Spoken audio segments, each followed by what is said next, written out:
Okay, good morning, everybody. Welcome to day two to the Technology Progressor session of the SDIA's track. Today we start with Anna. Anna Lyubina is a sustainability consultant at BearingPoint. BearingPoint is a digital consultancy based in Germany, and she will be going through why we need sustainable digitalization, which translates to smart infrastructure. So Anna, if you just want to introduce yourself, and then I'll put on your presentation. Yeah, thank you. Hello, everybody. Good morning, and thank you for the opportunity to speak to you today. And yes, as Mo already said, I'm working as a sustainability consultant, especially in the field of green IT. So how can we make our world a little bit greener in the field of the digitization? And yeah, enjoy the presentation. Excellent. Before I just put the presentation on, I'll say what we'll try and do is be a bit more interactive with our attendees. So if you have quite a few questions and you'd like to speak live in the Q&A session after this, then just mention that in the chat box that you're willing to actually speak live and have a dialogue with Anna. Okay, perfect. So now I will start the presentation.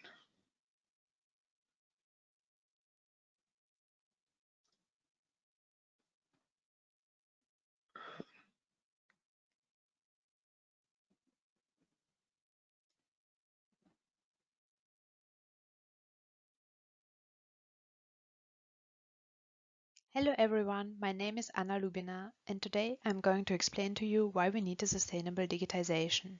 And I think after the presentation we will have some time for your questions.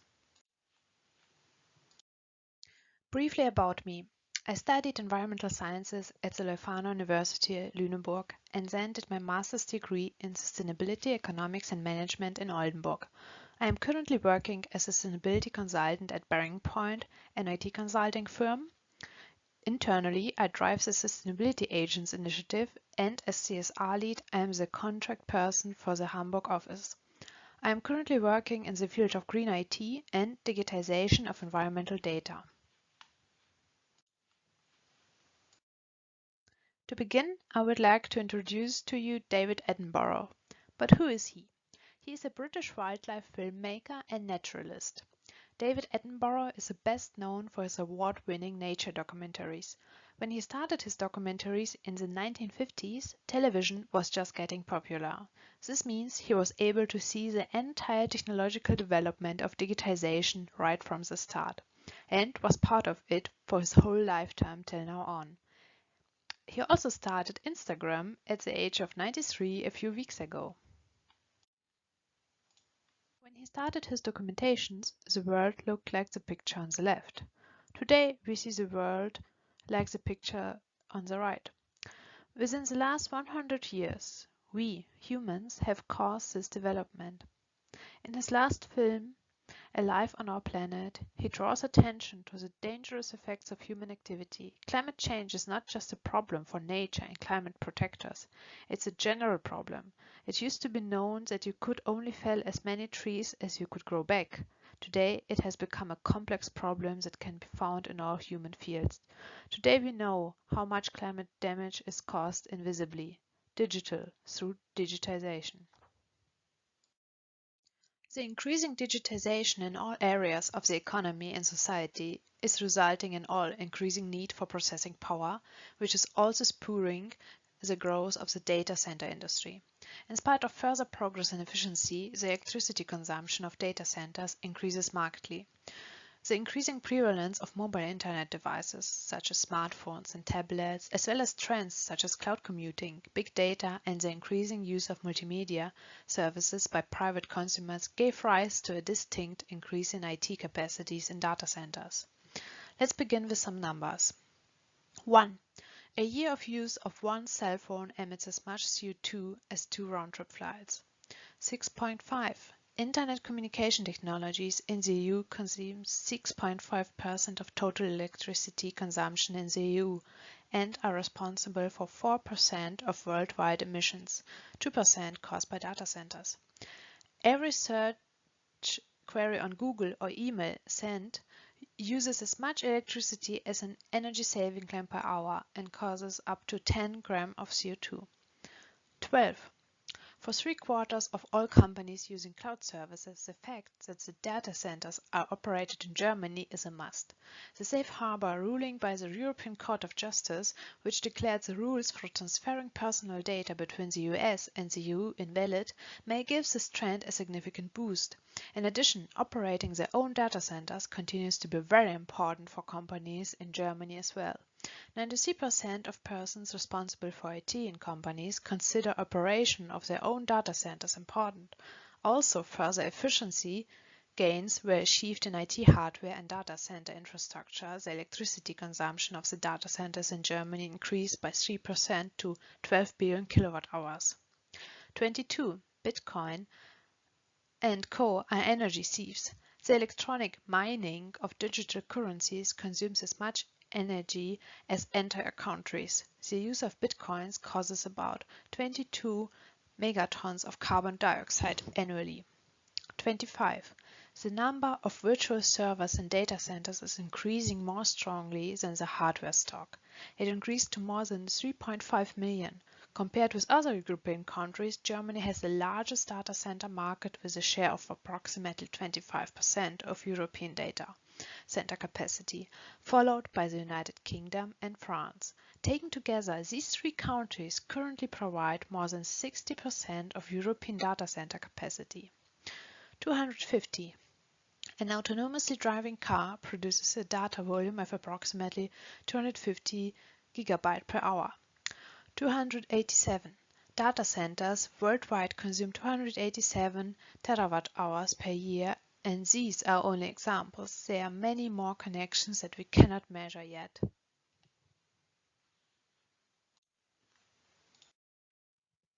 So, what do we have to expect for the evolution of digitization, for example, in 2025 and beyond? When we look at the big data, 45% of the world's data will be stored in publicly accessible cloud environments. But what about the cost? Expenditures for the IT hardware in data centers is increasing by 3.5% to 7.2 billion euros. The growth in turnover of IT hardware is supported in particular by the investments in storage hardware, where expenditures increased by more than 6%. The investments in modernization and new construction of data center infrastructure increases by 10% to approximately 900 million euros. Data centers. Increasing energy consumption by data centers is to be expected. If the current trends in IT usage continue, German data centers' energy consumption will increase further and reach more than 16 billion kilowatt-hours in 2025. Besides the servers, the storage systems consume the largest amounts of electricity in the data centers. The amount of IT equipment in German data centers increased markedly overall. The number of physical servers increased to nearly 2 million, a plus of 6%. This requires a lot of electricity, which is completely converted into heat.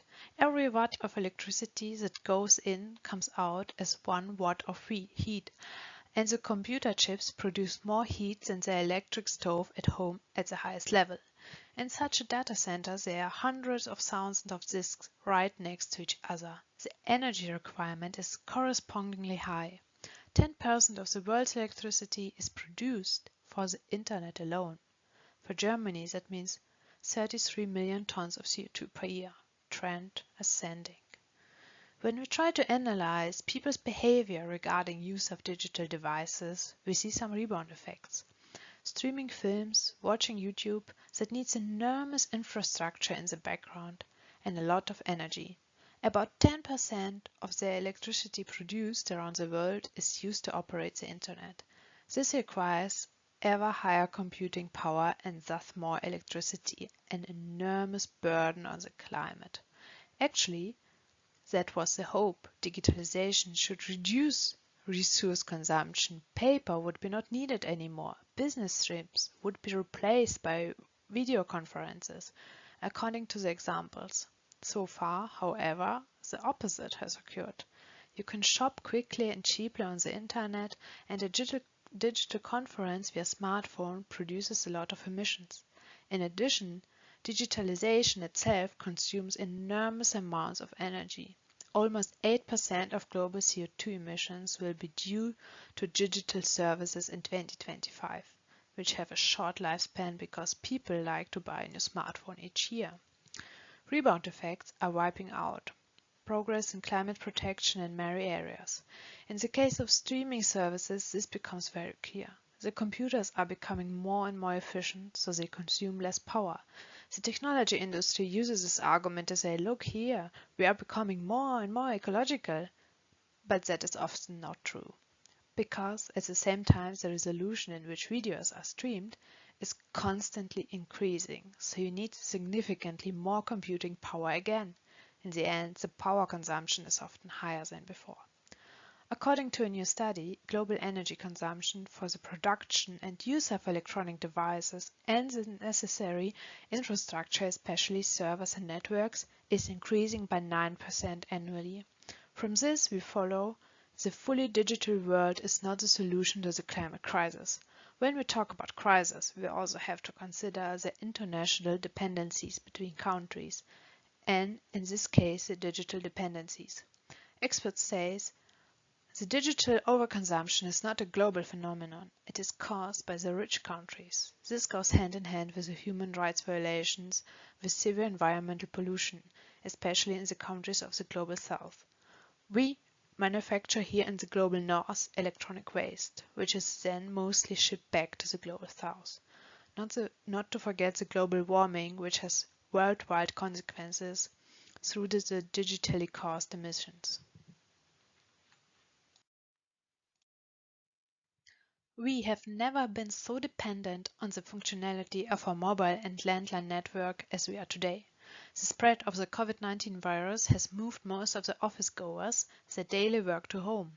How comfortable this setup remains to be seen, but even the most professionally equipped home office is of no use if the image at the conference stops or files on SharePoint do not synchronize. Often this is not the case because the choice is made deliberately on the cheaper product, but because the connection with a higher bandwidth is simply not available at your own location. Digitization and bandwidth go hand in hand.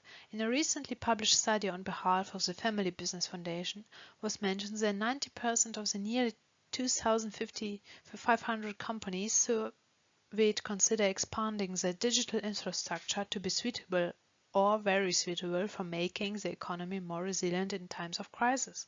New business models only emerge when data lines are fast and can be used in their full complexity. Crisis-proof, innovative services are not nice to have, but form the basis of our future success. As the fourth largest economy in the world, the demands in Germany are high. According to the registration statistics, the share of fully electronic vehicles and plug-in hybrids in Germany was already 15% of all new registrations in September this year. Electric mobility, in particular, could benefit from a 5G expansion and thus reduce CO2 emissions. These are a few scenarios for the year 2045 from a city perspective, some more likely and some less likely to happen. Autonomous vehicles could play a major role in urban mobility and can become increasingly important. This means that everyone can move around independently without having a driving license.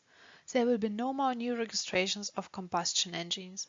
Ownership will be almost insignificant. Means of transport are permanently shared. Thanks to the widespread adoption of new technology and the availability of stable network, 5G, vehicles may be interconnected and communicate via internet. This could help to avoid traffic accidents and congestion. Goods and delivery traffic could take place 24/7, as most delivery vehicles can drive autonomously. The majority of German households produce their own electricity via solar panels. And here some scenarios for the year 2045 from a rural area perspective. Alternative drive systems, for example electric mobility or fuel cells, could also become established in rural areas. Transport vehicles could be shared and carpools formed. Agriculture could be largely autonomous, as commercial vehicles can be smart and networked. In rural areas, goods may be delivered directly to your home by drone. more people could switch from individual to public transport. E-mobility could become so widespread that short distances are covered by e-bikes. So, we see in the case of mobility, digitization is an opportunity. In order to improve mobility without causing additional air pollution and CO2 emissions, transport systems must be holistic and integrated. For example, when means of transport are shared or the flow of traffic becomes more efficient. Such an approach requires land use planning that shortens distances and travel times as much as possible. Compact cities in which walking and cycling are possible and the use of public transport is also attractively priced, also called as 15-minute cities. We see the opportunities from digitization and its dark sides. On the one hand, we have the opportunity to save resources and make public life easier, to share knowledge and especially in times of Corona to bring people closer. On the other hand, we have the environmental damage caused by digitization in form of exhausted energy resources and emissions that, with the internet and data growth, assume infinite dimensions that are invisible. That is why it is more important to think about sustainability in digitization now and not tomorrow. Here are a few examples of how we can support sustainable digitization. Green data centers means the association of digitization and climate protection. Mountains and lakes. That's what all Austrian tourists know. But water power can also sustainably power data centers. But these are not the only challenges. Ultimately, it's the handling of all types of resources that define sustainable digitization. The fight against climate change is an issue on the urgency of which there is an unprecedented consensus from a scientific point of view. In economic terms, however, the matter is more complicated. One of the crucial questions here is, how can digitization with its enormous energy consumption and the fight against climate change be reconciled? The answer is as simple in theory as it is complex in practice. There is a need for CO2 neutral solutions that are both efficient and absolutely reliable. Supplying data centers, which play a central role in the database digital revolution, with electricity entirely from renewable energies is by no means impossible. However, in order to remain competitive from an economic point of view, some basis infrastructure requirements must be met. Location advantages plus the latest technological developments, regions with a corresponding share of hydropower in the energy mix have an absolute advantage here. The reason for this is the stability of the supply by hydropower, which unlike wind and solar energy does not depend on the respective weather conditions. At the same time, water is also the solution for one of the biggest energy and cost guzzlers in a data center, the cooling. The problem of energy storage is the event of insufficient energy generation, does not apply to the use of hydropower. Since possible failures can still cause enormous economic damage, it must be ensured that the power supply is so reliable that non-stop operation is always possible. Innovative battery solutions, also for high performance requirements, offer a remedy here. Innovative architecture is also a new way of thinking about energy generation and management when building a data center right from the start. Cooperation with local energy operators for the use of waste heat complements a sensible use of resources. This applies not only to hyperscalers but also to small data centers. In order to improve the carbon footprint, everyone, for example politicians, cities and municipalities, must work together. It also makes sense to approach energy suppliers, research units and universities that have innovative ideas, for example when it comes to controlling with artificial intelligence, as the example of the Horizon 22 project Reuse Heat. The EU calculates using data center waste heat is not a question of conscience, but a necessity. Connection to data highway is a success factor, but even the combination of a location that is easy to cool with a sustainable energy supply is not enough to build an ecologically and economically attractive center. The connection to state-of-the-art fiber optic networks, which are also able to cope with the ever-increasing flow of data, is not only a requirement that data center operators must meet, but also in terms of the environment. since short direct data paths without diversion around half the globe save considerable resources. Digitization offers enormous opportunities for our society, prosperity, justice, environment protection, but if it is not properly controlled, it can also be an enormous fire accelerator because it uses a lot of energy. Accordingly,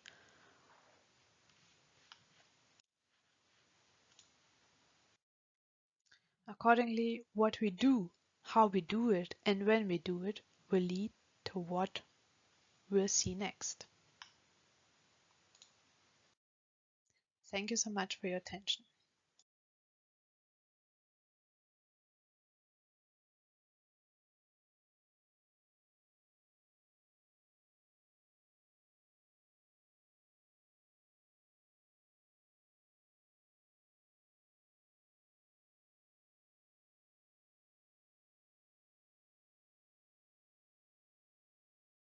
Thank you, Anna. Really interesting presentation there. Now let me see what our questions are from the audience. First one from Emma Fryer. Actually, what we'll do, I wonder if Giuseppe, if you could unmute Emma, and then Emma can speak and ask the question herself.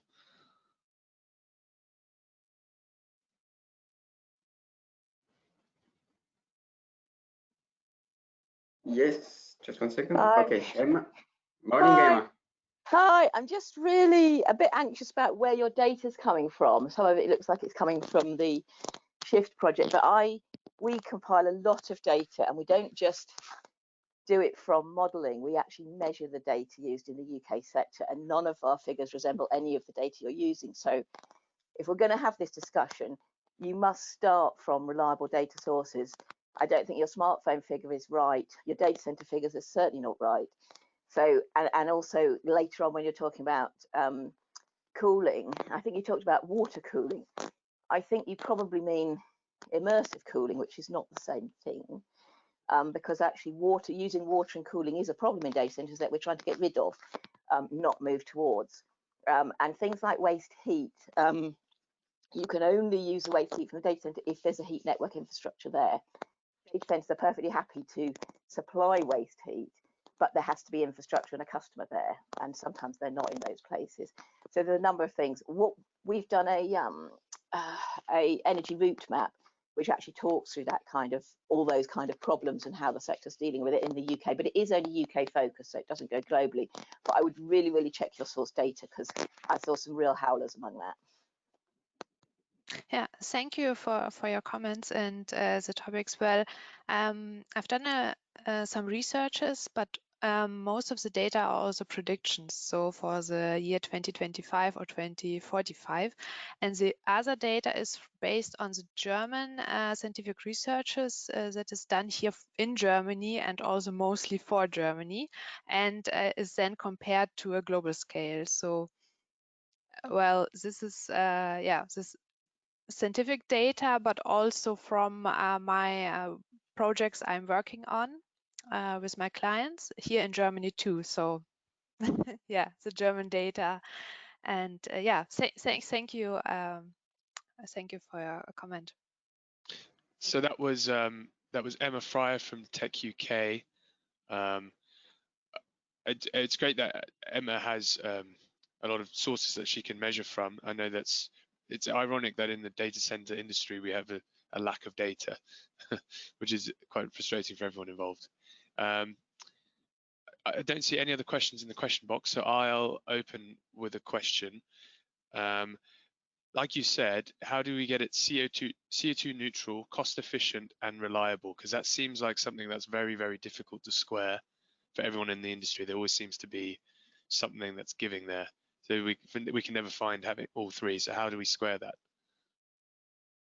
Well, one possible solution which Germany is currently working at are certificates. So certification for data centers, especially here the Blue Angel from the Umweltbundesamt.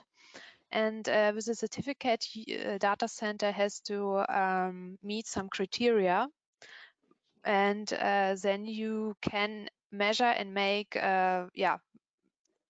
you become an overview which criteria are met and where you have to work on more to make your data center more sustainable and also your IT infrastructure. So this is one solution that is currently uptrending here with certifications.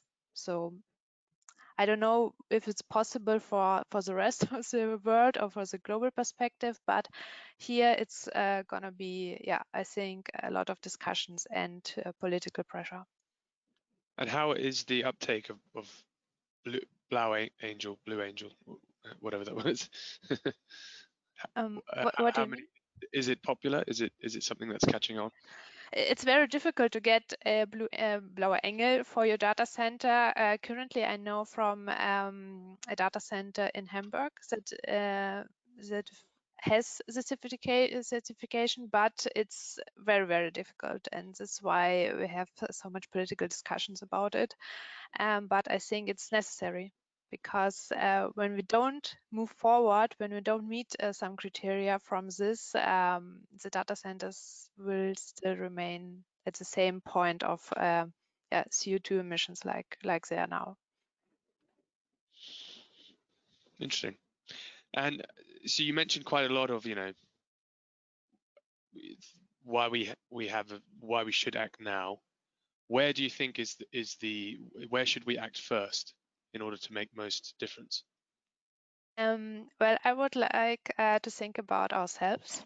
That's what I call the digital behavior of ourselves. Well, when we consider how many emails we send per day or how many videos we watch or streaming, it's a big deal to take part on a conference via a mobile phone or via your computer at home. And so I think first we can start by ourselves and think about how I use the digital devices I have and digital services. And do I have to send files? Or maybe I can send a link where the file is linked to. So to reduce our own digital behavior, I think is the first step. And then we can go on to the firms and companies and the science and do more. But first we have to think about how we do use electric devices now. But is reducing consumption, so there's two strains of thought on this, isn't there? There's one which is reducing consumption, there's one is making consumption clean. And you think the first port of call is reducing consumption, but then from the industry's point of view, that's never been their incentive. Why would they create an incentive for you not to use their product or their digital service? So how do you square that difference in motivations and incentives? Well, you can also use other things. Also, the research show it depends also, for example, which programs you use. Especially when you search something on the internet, you have different browsers. Or when you write a text, you can use different programs for it. And each program consumes or emits different amounts of CO2. That's a new, that's what's also becoming very popular here in the German science. What programs do we use, and how each program, how much energy do each program use? So maybe when we think about bigger companies which will support the consumption, they have to think about what are they using for the consumption, and then we go back to the programs and softwares and also cleaning. I mean, digital cleaning, it's a big point here because we have so many data, so much data which is not used, but it's up somewhere and produces and uses data center space, but we don't need it anymore. So we first have to clean up. Okay, no, thank you. Very interesting. I noticed Detlef had a question.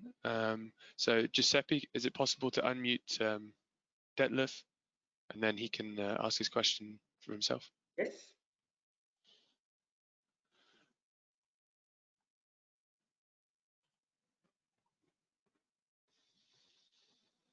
Sorry, yes, there's a bit of a delay. now it seems to work. I think the ultimate question here is, and I want to hear your opinion on it, is the digitalization of society and business as we progress carbon positive or carbon negative? Because you presented the data center side, and of course it goes up. On the other hand, Mohan, you said there's no incentive for the data center companies, but that's not true, because the electricity bill is the single biggest bill of the data center. So there is great incentive in reducing the electricity bill. But from your angle, as we as a society progress to more digital, will this cause more carbon or less carbon emissions? I'm split on it. I don't know the answer. I would actually think we're going to commute less and all of these things, and it will be net negative. But what's your opinion? I'll let Anna answer that first. Yeah, thank you. I think it's a very good point, and I will refer to my introduction that we cannot see the digitalization. We cannot see the CO2 emissions from a data center. We can try to measure it, right? But we cannot see how much I emit with my cell phone or something. And I think you're right. We cannot measure how much we are not producing, how much we are saving. It's very hard to measure how much energy we are saving with our development. And yeah, I think it's a very optimistic point of view, and that's why I call it the digital revolution and not the evolution, because the revolution means also it just has to be bad. It's of course the numbers are ascending, but we see also the opportunities which is digitalization offered to us, and also with the point of view of in the energy sector. And well, for my project, I can refer that the numbers are also descending. So the energy consumption of German municipalities is descending year per year. And we are currently in the 10 years, we saved up to 60% of energy for the digital in the IT infrastructure. So to highlight the positive effects. Yeah, you're right. Yeah, thanks. I think we should just not vilify digitalization, right? Yeah, I agree. Thank you, Detlef, for your question. Giuseppe, I wonder if you could unmute Emma for her question on what she calls a responsible digital citizen. Oh, thanks, Mohan. Yes, it's really, we've tried to develop this concept called the responsible digital citizen, so that, as you say, people make moral choices about what they do, and maybe they don't want to stream something on HD. They could do things in a different way. But this depends on citizens understanding and being aware of the different energy impacts, say, between broadcast media and streamed media, which many people don't. So I think the core problem here is that the current business models, like freemium and advertorial, for a lot of these activities, don't send the consumer a signal, a price signal, or any kind of signal about the carbon impact of their online activity. And I think that's something that, you know, we're working at that at the moment to make those things more transparent. And I've popped some links into the chat. But that, I think, is the nub, because unless a consumer is informed, then it's very hard for them to make those choices, I think. And in a sense, there are some very interesting initiatives that I'll have to dig out to do that are working on that you almost have sort of traffic lights on different things. I think that's still some way off, but certainly there's work being done on that. So responsible digital citizen is the term we try and use. And then to make that into a question is to Anna, towards Anna, are you guys working on anything similar, or do you know of anything similar in Germany? Currently not, but I know that the transparency is a different, like you said, I totally agree. It's a great idea, and I don't know exactly initiatives, but I think the transparency becoming higher and higher here. So I think we can work on it, and it's, yeah, I totally agree. You described it perfectly. What we should do next, and also to show so show the energy consumption transparently, and also the CO2 and equivalence emissions. just on that, I know, for example, we're working on something similar at the SDIA with like a digital fingerprint to make carbon as transparent as price, right? So that helps consumers determine, just as you pick a flight based on probably the cheapest flight or whatever you want, you can actually start to see, you pick a flight based on carbon, and if that were applied to digital services, then it would be the first step in making things transparent, making consumers aware, and triggering that chain of events. I wonder if there are any further questions. I don't think so. So the last one on me then, Anna. So this is now more of a projection. How do you see 5G impacting digitalization? Because you mentioned that, you know, as a lot of things move from physical, for example, paper to say email, there was a rebound effect. But 5G brings a whole new potential, right? A whole new potential raft of applications. So it's no longer transitioning from physical to digital. It's a whole new digital application. How do you see that affect the data center and the IT industry in general over the next 10 years? I think it will be a huge effect, but we also should consider, like I like the example of the autonomously driving car. 250 gigabytes per hour is a lot. So do we really want autonomously driving cars? That's a question here. So I think it's hard to say, and to also to think about all the rebound effects that could occur. But when we think about our current situations, that we are currently not traveling, we are and maybe we're staying at home a lot.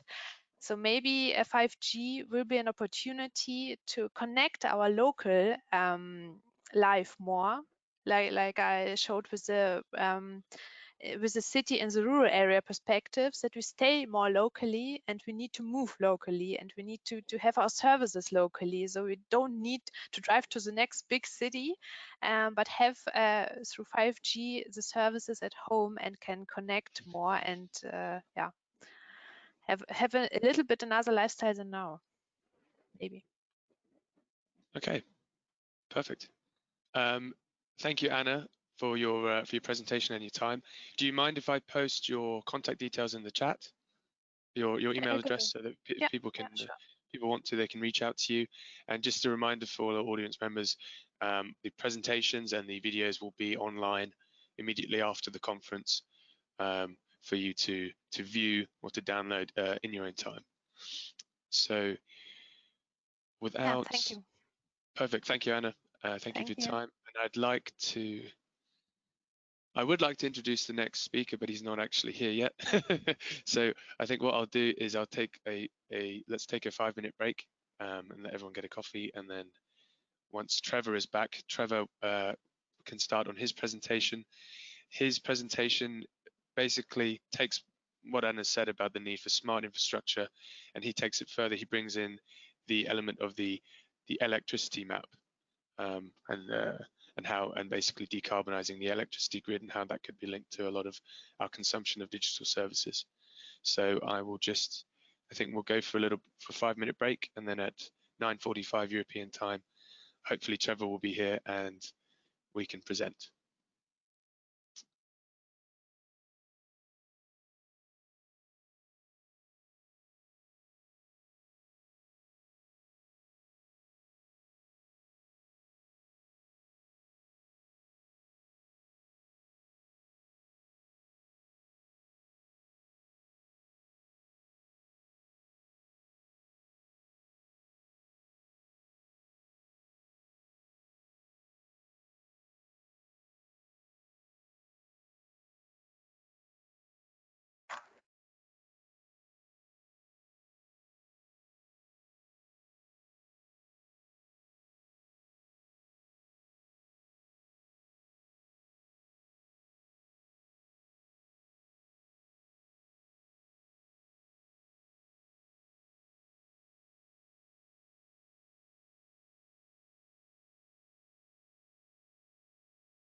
Okay, I think we're almost ready to start again. So Giuseppe, could you put Trevor on? Trevor and I can introduce Trevor before we start with Trevor's presentation, and then go into some Q&A. So where is Trevor? Hi, Trevor. Hey, good how are morning. you? Good Morning. So Trevor is head of the electricity map at Tomorrow. I wonder if you can give the audience just a little 30-second breakdown of what you do and what you're working on. Sure. So yeah, as Mohan said, I'm head of electricity map at Tomorrow. We're a climate tech company based in Copenhagen, and we build tech products to help people better understand and reduce their carbon footprint. And electricity map is one of these projects. It's basically a open database and visualization around the climate impact of electricity around the world. Yeah. Brilliant. So what I'll do now is I will play Trevor's presentation, and then we can go into Q&A. And obviously, like I said to all our attendees, if we have new ones now, post your questions, and what we'll do is to be a bit more interactive, we'll unmute you at the end so you can actually have a dialogue with Trevor.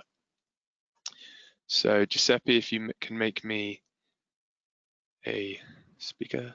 Yeah, that's it.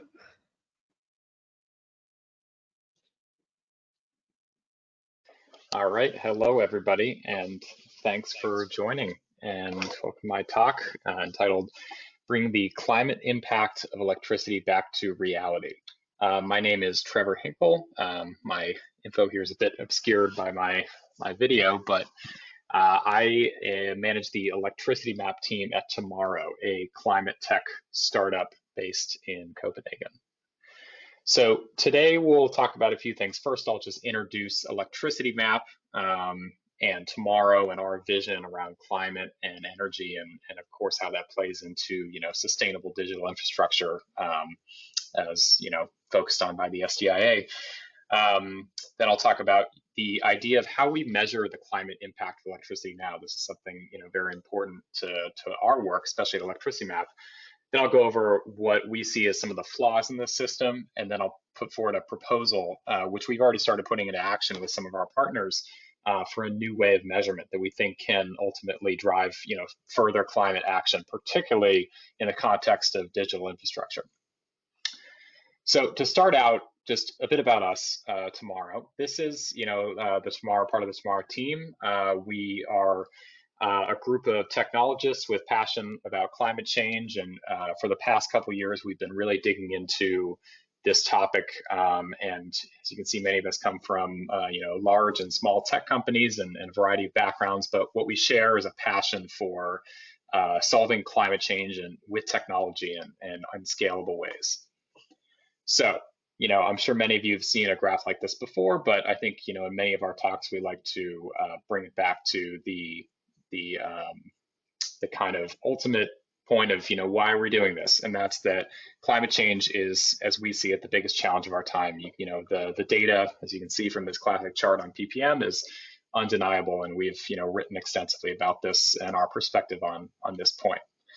And specifically, energy, of course, is a big aspect of our climate impact, and frankly, we're addicted to fossil fuels, and this is something for many, many years. And it's only the production and consumption of fossil fuels, though things related to COVID have affected trends in some way, and we're starting to see more optimistic projections, even from the legacy energy companies, oil companies, about changes here. There's still a lot of fossil fuels in our energy system right now, and it's one of the, if not the largest contributor to CO2 and to climate change. And this is a quote that we love and really speaks to the way we're thinking about climate change of tomorrow from Greta, is that the real danger is when there is nothing but clever accounting and creative PR as opposed to real action happening. And so a lot of our work and our perspective on climate change at Tomorrow, whether about electricity map or with our other projects, is around creating a shared language for how we can describe real action as opposed to greenwashing and spinning impact. Spinning is not the answer. We need something that is going to show a meaningful change. So to that end, our first product tomorrow is electricitymap.org, which maps the electricity emissions of the world in real time. And we've been lucky enough to get a lot of exposure with this project. I've been working with it since 2017, at first as a contributor and then joining the Tomorrow team. And we're really excited about how it's used in the private sector, which I'll explain a bit more about later, give some examples, but also how the public-facing visualization is used by classrooms, on television, universities, by policymakers, energy ministries, some world leaders even. And then finally, that it's been a collective effort. We have an open source community that helps us find the data that goes on ElectricityMap, and we owe so much to them to be able to have such a robust database and visualization. So just briefly about what ElectricityMap is behind the visualization. We have a data pipeline which ingests public data, and again, we work with an open source community to find this data. We then apply an algorithm called flow tracing, which accounts for the origin of electricity and uses this idea of a linear system to account for the imports and exports of electricity between different grids. And this is particularly important when you're looking at Europe, which is a very interconnected system. If you don't account for the imports and exports, then it's hard to get a complete picture of what's coming out of your plug. And the last thing I'll say is that we have then on top of this built another layer called the marginal origin of power and carbon intensity, the marginal unit of consumption and production. And so this is basically a measurement, a model of, if I change my behavior in the grid, how will that affect the grid from a power breakdown perspective? How will the generation and production change? And also how will the carbon intensity then change as a result? How green will the grid be? Or how will the grid's impact change based on my actions? And this also utilizes this flow tracing methodology, which you can read more about in this link below, to account for the imports and exports. So that's a bit what we've done. I'm going to now talk a bit about this idea of the climate impact and bring this back to reality. So I'll start with a case study. So recently there was, and some of you may be familiar with this, there was a wind farm in the Netherlands in which Microsoft bought up the production of the wind farm to supply their data center locally. And on the face of it, there's a new wind farm in the Netherlands. This is good news for the grid. The Netherlands is not the greenest grid in Europe, and so there's some positive implications to having a wind farm on this grid.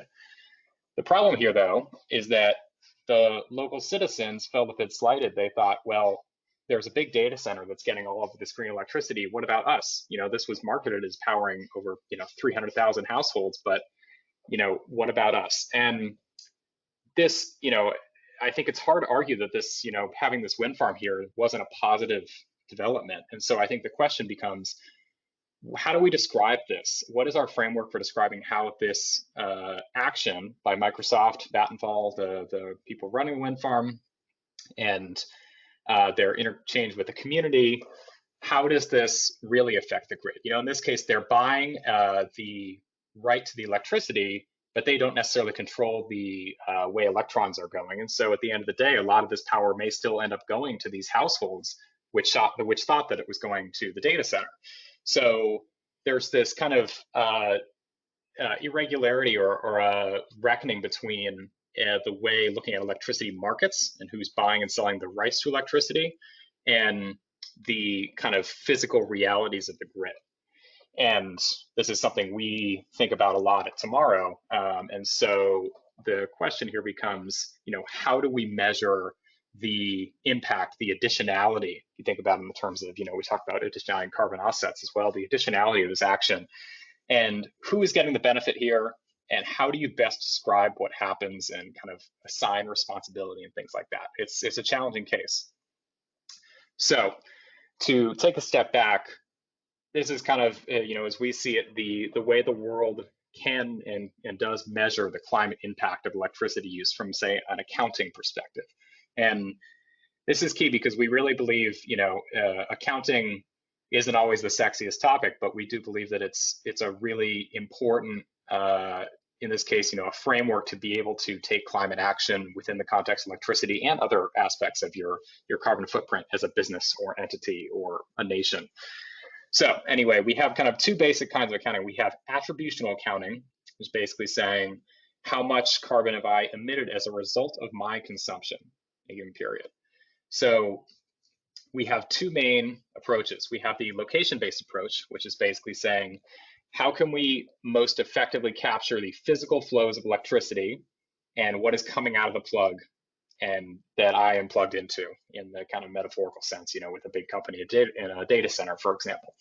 And this is what electricitymap.org in our database is trying to model, is the location-based carbon footprint, average carbon intensity of the grid at any given time. Now, the other side of another way to look at attributional accounting is the market-based approach, which essentially says that we have the mix, the electricity mix, then we have some actors who are buying some kind of certificate product, so usually guarantees of origin or RECs, depending on where you are, and then they will claim responsibility for that product, and so they can say they're 100% green, and then those who have not bought certificates are left with what's called the residual mix, which is essentially if you take out all the electricity from those certificates, then you're left with whatever is left, basically, and that's what the other actors in the market can, or in the area can, or the grid can claim. So if you look at these two approaches with the Microsoft example going back, so in this case, we have Microsoft building a wind farm in this area.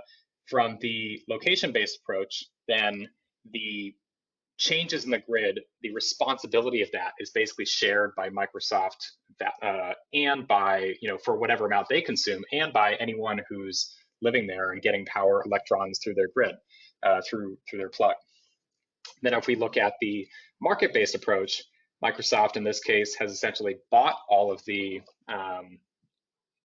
has bought the rights to this power, so they can say they're 100% green, and then the consumers are left with the residual mix, which means that, this is a very simplified example. I don't mean to imply that these numbers here reflect the case in the Netherlands. It's just an illustrative, simplified example, but let's say it did, then they would be left with 100% coal, or basically whatever is left on the grid. And that kind of speaks to, I think, the concerns of the locals, is that they have this perception that contractually they are left with a dirtier grid. But the physical reality is the location-based attribution method, and essentially saying that actually, because this wind farm was built, everything, the entire grid is a little bit greener, and we can all, in a sense, share in that. Now, quickly looking at the other side of things, there's also this idea of consequential accounting, which is this idea that basically how much impact am I having? How much is my project, a new wind farm or change in consumption, how much CO2 is that avoiding? And this is essentially a measure of additionality, which, as I mentioned in the case study, is a difficult thing and not really very well captured by the current, especially market-based regimes here. And so this is what we've built a model for with our marginal carbon intensity and power production. But essentially, this takes a look at two different scenarios, whether I consumed as an entity or I did not consume, and looks at two different scenarios and sees the difference. And that's essentially what's on the margin. So it is, what is the incremental increase or decrease in carbon footprint of the grid based on my consumption? So this is essentially an impact measurement. And I think now it's important to say, with the context of carbon accounting, probably the most well-known scheme here is the GHG protocol and their scopes. And within scope 2 electricity accounting, which is what's kind of relevant here, both if you look at the attributional side, there's the location-based and market-based approach. Either approach is okay, which means that you as a company could choose to choose the location-based approach. In this case, then you could say that your impact is based on what's coming out of the plug, basically, from electricity perspective. Or you could use the market-based approach and say your impact, let's say you bought enough certificates or PPAs or RECs, is zero, potentially, despite what's coming out of the plug. Now, marginal is specifically not allowed under and this idea of consequential accounting is not allowed under the GHG protocol. And this is because Basically, there's some double counting risks, and there's a variety of reasons, but this is not something that's currently allowed to be put under the scope 2 accounting side of things. And maybe I'll explain a bit more later about how that's important. So just to highlight this, the difference between, if we look specifically in attributional accounting, what's in the scope 2 electricity consumption. We have the location-based view, and this is 2017 data from ElectricityMap. Maybe we should update these soon. It's been a few years now. So on the left, you see the average carbon intensity of the grid from the location-based perspective. Then we did an analysis where we took green contracts that have been bought and sold out of the grid to see what is the residual mix. So again, if you go back, what are the consumers left with? And you can see that there are, a number of countries that are darker, meaning higher carbon intensity on ElectricityMap as a result. So essentially, this means that those almost without the ability to buy, these certificates, or who have not, end up with, from market-based perspective, a higher carbon footprint of electricity consumption. So to just show a different case study that illustrates some of these risks in another way, let's take an example of, as a Norwegian citizen, let's say I'm buying an EV. And the reason I'm doing it is because I see the Norwegian electricity is mostly hydropower. So I think, well, it's very clean electricity, therefore I'm reducing my impact.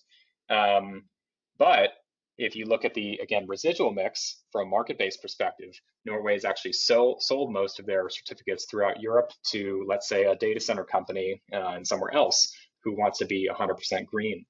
And therefore, the residual mix as an EV owner, if we use this market-based approach, is actually quite high carbon intensity. And so I'm actually not as clean as I think. And so if I'm looking at it from a market-based perspective, then the European data center company who, let's say, bought these certificates will say, well, I'm 100% green. And then I might look at it from a location-based perspective and see that what's actually coming out of the plug is mostly hydro in Norway. And I'll say, well, I'm also pretty green as well. And you come up with this double counting problem that you can't really rationalize these across borders. And you end up with a lot of situations where multiple actors are claiming the same impact or change, or rather the same responsibility for carbon, low carbon electricity. So to kind of summarize these challenges with the market-based system, firstly, we have double counting, which was illustrated by that last case study, and also the idea of being able to measure the carbon footprint across sectors. Market-based, as I say here at the bottom, it ignores the physical realities of the grid. You can buy across borders, and you don't have to account for imports and exports necessarily in the same way as you do with location-based accounting and measurement of electricity production, consumption, and therefore emissions. And so it can be harder to then rationalize across a larger system, say the EU, the carbon footprint that everyone is claiming responsibility for with this kind of double counting challenge. And you see this come up, there's so many situations that you can fall into this double counting trap. Then we have this idea of conflating responsibility and impact measurements. Now, what you are doing, as we see it, with market-based schemes such as PPAs and RECs, is you are providing financial support to a project, a renewables project, or a power plant. And it is very difficult to show the additionality of this. We don't have many established measures. These marginal models that we've been talking about could be one way to go, but it is very difficult to show that this is making that the exact difference that you're making here. Maybe, especially with the given prices of renewables these days, you may be having this happen already. But unless it's, you're on a kind of closed system and you're supporting something that is directly feeding power only to your something where you are consuming, then it's hard to claim 100% responsibility for that. As we see it, what you're really doing is a climate action, a climate impact strategy. So it's something like buying offsets, planting trees. You are doing something somewhere else that could be a very impactful and positive change in the system. As I said, it's difficult to measure, but that doesn't mean it's not impactful. But you can't necessarily claim all of it as your responsibility of your consumption, because it's not you who may be consuming this power literally, through the electrons coming through the plug. So the way we see it, market-based, these schemes are really interesting and powerful, and we've seen how it's accelerated the renewable transition. They're powerful impact tools, but as an accounting tool, it's a bit suspect because of all the issues, double counting and the challenges of additionality. Now, then on the other side, if you look at the kind of what is accounting for, it's assigning responsibility. It's being able to speak this language of how do you split out responsibility for all these things, and how can it add up to the whole system, add up to 100%. So this is where we see location-based schemes becoming, location-based accounting becoming more relevant, because it allows the ability to allow all the actors in a system to effectively take responsibility. It can all add up to 100% of the system. Then, as I said before, there's difficulty in measuring the additionality of market-based schemes, such as RECs, PPAs. What would have happened if you had not supported this project, whether it's through PPA or guarantees of origin, RECs, etc. It's very hard to measure that.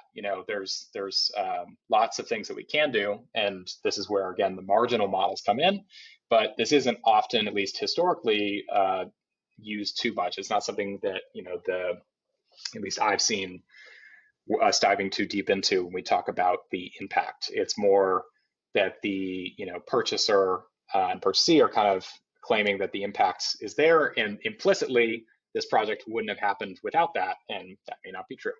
And then finally, there is an inherent risk in this system, is that it ignores the physical reality of the grid. And so that leads back to double counting issues. That leads back to, at some point, there might be some situation where I, as a consumer, look around and I see all these services that I use advertising themselves as 100% green, but the reality is that they are buying, market-based, RECs, GOs, PPAs, etc. And then I see some information about my own grid, and I see it's not 100% green.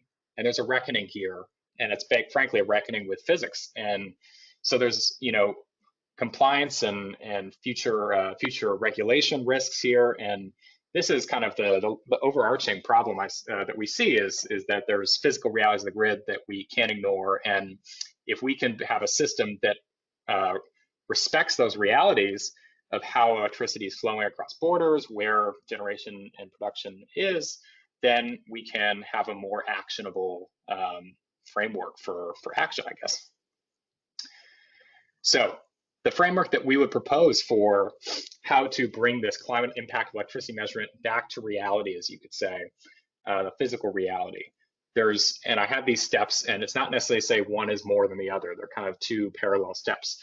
One is taking responsibility, so kind of clean up your own house in a sense. So this is, we would recommend taking the location-based approach to see what is coming out of the plug, and this is your carbon accounting, your scope 2 accounting, basically. And what you get out of this is something that, again, there's not risk of double counting. You can also reflect the positive changes that may have happened on the grid as a result of, saying building a new power plant, and this is on the marginal side. You can reflect that as a benefit for everyone. So going back to the first case study of Microsoft and the Netherlands, what you could frame it as is that they have benefited all of the Dutch grid because of the wind farm that they have supported, and it has lowered everyone's carbon footprint of consumption, which is what the location-based approach reflects. Then the other side, and to be clear, this impact side, this is outside the accounting structure. This is a separate, this isn't how you would be calculating your total footprint. It's a separate measurement. This is how can we impact the world overall? How can we reduce emissions in the world overall? And this is where the marginal approach comes in. So how can we use models of the additional, how will the grid change if I change my behavior, my actions, build a new wind farm? And then I can look all over the world and I can say, what can I do? Where can I build a new wind farm? How can I change my production, consumption, or change the consumption rather, to reduce CO2 as much as I can? But it's not reducing my CO2, it's reducing the world's CO2. And any reduction in CO2 that could be reflected back to me would be captured with point one, the location-based accounting, and that's where that would be captured, but just my share of it. So to expand on this idea of impact activities, there's a few areas that this can be done, and I'm getting a bit low on time, so I'll kind of move through this a bit more quickly. We have time-based and geography-based load shifting and optimization. So changing my electricity consumption based on the carbon intensity of the grid. And that load shifting can impact everyone from a marginal perspective, if you measure from a marginal perspective. And it can also lower your average, your location-based average carbon intensity. Excuse me. Then trying to add more additionality to market-based approaches like PPAs, GEOs, RECs, thinking about geographic and physical constraints when we're doing this. So trying to bring it closer to reality, time constraints as well. So there's the geographic, the physical reality, and also the temporal reality. So considering this to have another layer of, kind of actionable information and information about the impact, marginal impact of these tools. And there are probably others that I'm missing, and I think this is an area where we can do a lot of interesting innovation in terms of impact activities. So we've done some work at ElectricityMap with Google to do this, to put a framework like this in action. So I'm running very short on time, but basically we have helped them with setting their 24/7 carbon-free energy goal. So this is essentially looking at the location-based footprint and how they can reduce that footprint by consuming from carbon-free sources. So consuming in grids and helping green the entire grid as opposed to just the part that, say, Google is consuming, or the plants that Google is supporting in that grid. And then we're also looking at the impact side, which is optimization of time of use of electricity. So they're optimizing the compute on their data centers based on the carbon intensity of the grid using our data. So in summary, the way we account for the climate impact of electricity has inherent flaws, and it's presenting major risks for climate action and also PR risks for companies as you come into a reckoning with physics and with the grid. And if we disaggregate responsibility and impact measurements and also better measure the additionality and have some kind of innovation around measurement and tracking of additionality of impact activities, then from our perspective, this leads to a much faster transition to a zero carbon grid and ultimately to our goal of solving climate change. And yeah, that was it. And I'm happy to now answer any questions you have and go into depth in any of these points. Thank you.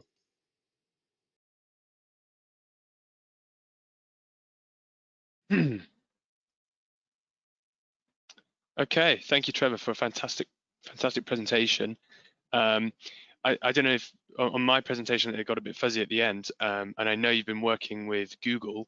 I wonder if you can go into it a bit more about what you guys were doing, because from my understanding, it looked like basically they were taking your data and they were then shifting some of their delay tolerant loads to when the grid was less carbon intensive, in order to in real terms rather than in financial terms have a sort of greener computing environment. Yeah, and the presentation was fuzzy on my side as well, so I think it wasn't just you, but yeah. So basically, you can kind of characterize the work we're doing with Google again through that framework of kind of impact and responsibility. And to say that's not necessarily their framework, that's something we're proposing, but essentially on one side we have the work that we've been doing with them around optimizing the timing of their internal, I think it's internal jobs that they're running on Google Cloud. So on their big data centers, things like YouTube video rendering, image processing, these kinds of things that you have some tolerance of when you can run. They're using our data to optimize, and our API to optimize so that they can run these jobs when the grid has the most renewable energy, when it has the lowest carbon intensity. So in that sense, it's a kind of, active optimization. But then also the other side of things is they've recently announced this goal to, move towards 24/7, 100% renewable energy consumed. And so in that sense, we're helping them, move towards that goal, both with these kind of active moves, but also, what we're providing is, temporal granularity and geographical granularity around the carbon intensity of the grid. And so, we're working with them with that data to be able to track their progress along the way towards that goal. Excellent. And I have a next question from Emma, from Emma Fryer. So Giuseppe, I wonder if you can unmute Emma to let her speak.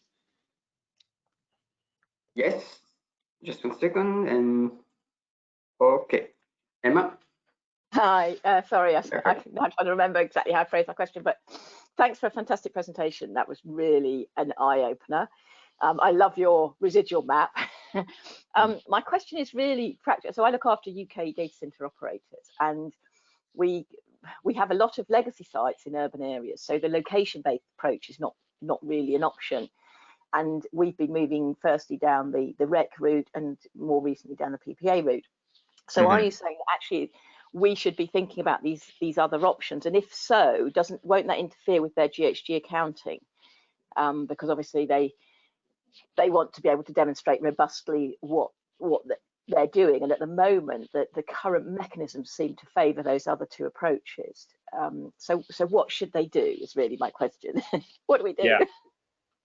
Right, and I mean, I think you're right that the way, and I would say that the challenge that we have when we're pushing for this view is that the GHG protocol does, because it allows for market-based approaches broadly to count towards your scope 2 emissions. That means that it's very easy to take that route to be able to say that you have zero scope 2 emissions on electricity. And so what we're advocating for is that there is an inherent risk in the long term of using this approach because it is somewhat obscuring the real impact of what's coming out of the plug. And if you zoom out at a very high level, especially for large corporations, it's also somewhat a miscalculation of potential risk if you're evaluating it from a ESG perspective. What's the climate risk of this asset or entity?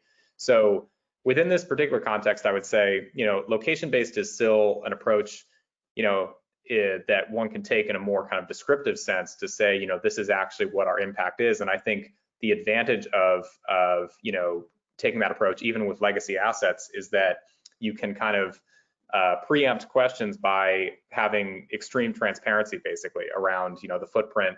With location-based, it allows you to get quite granular and talk about hourly and maybe more geographic granularity of footprint. And I think, I don't know, what I think we've seen over the past couple of years in sustainability is that people tend to reward transparency. I think it's a good kind of long-term investment. And in terms of what can be done, I mean, I think what we're saying is that RECs and PPAs are still very relevant and important aspects of making this transition happen that we need to make happen, but that they shouldn't necessarily live within your scope 2 accounting, because it doesn't really fit under the spirit of what that mechanism is meant to be used for. So I guess that would be my recommendation, and it's not to say that I understand the reasoning for people using taking the route of RECs and PPAs in their scope 2 accounting. And so I would say that right now the incentives are not where we'd like them to be to make this shift happen, to take the kind of market-based approaches out of scope 2. But I think as more companies like Google and others start to demonstrate different approaches that you can take that show deeper thinking in this topic, hopefully it will inspire others to do the same and start to think about alternative ways to distinguish themselves, really, in a world where there's a lot of greenwashing and there's a lot of people who say they're 100% green, and the meaning of this is quickly losing meaning, basically, just like the word sustainability in general. And the second part of the question that Emma typed is there a risk that load shifting gets the same reputation as offsets? So load shifting becoming like you said, sort of not intransparent, but a form of offsetting as opposed to real change. Right. I mean, I think there's definitely always a risk with these kinds of things around agreement around additionality. It's the same challenge with offsets. Is so what is your methodology? And I think what we want to do, and along with a lot of other organizations that are thinking about this as well, is to to try and set up, try and create some standards around what is the methodology we can agree on for how to think about load shifting and other kind of active impact-based impact actions, so that we can minimize the risk of disagreements around things like additionality and methodology and things like that.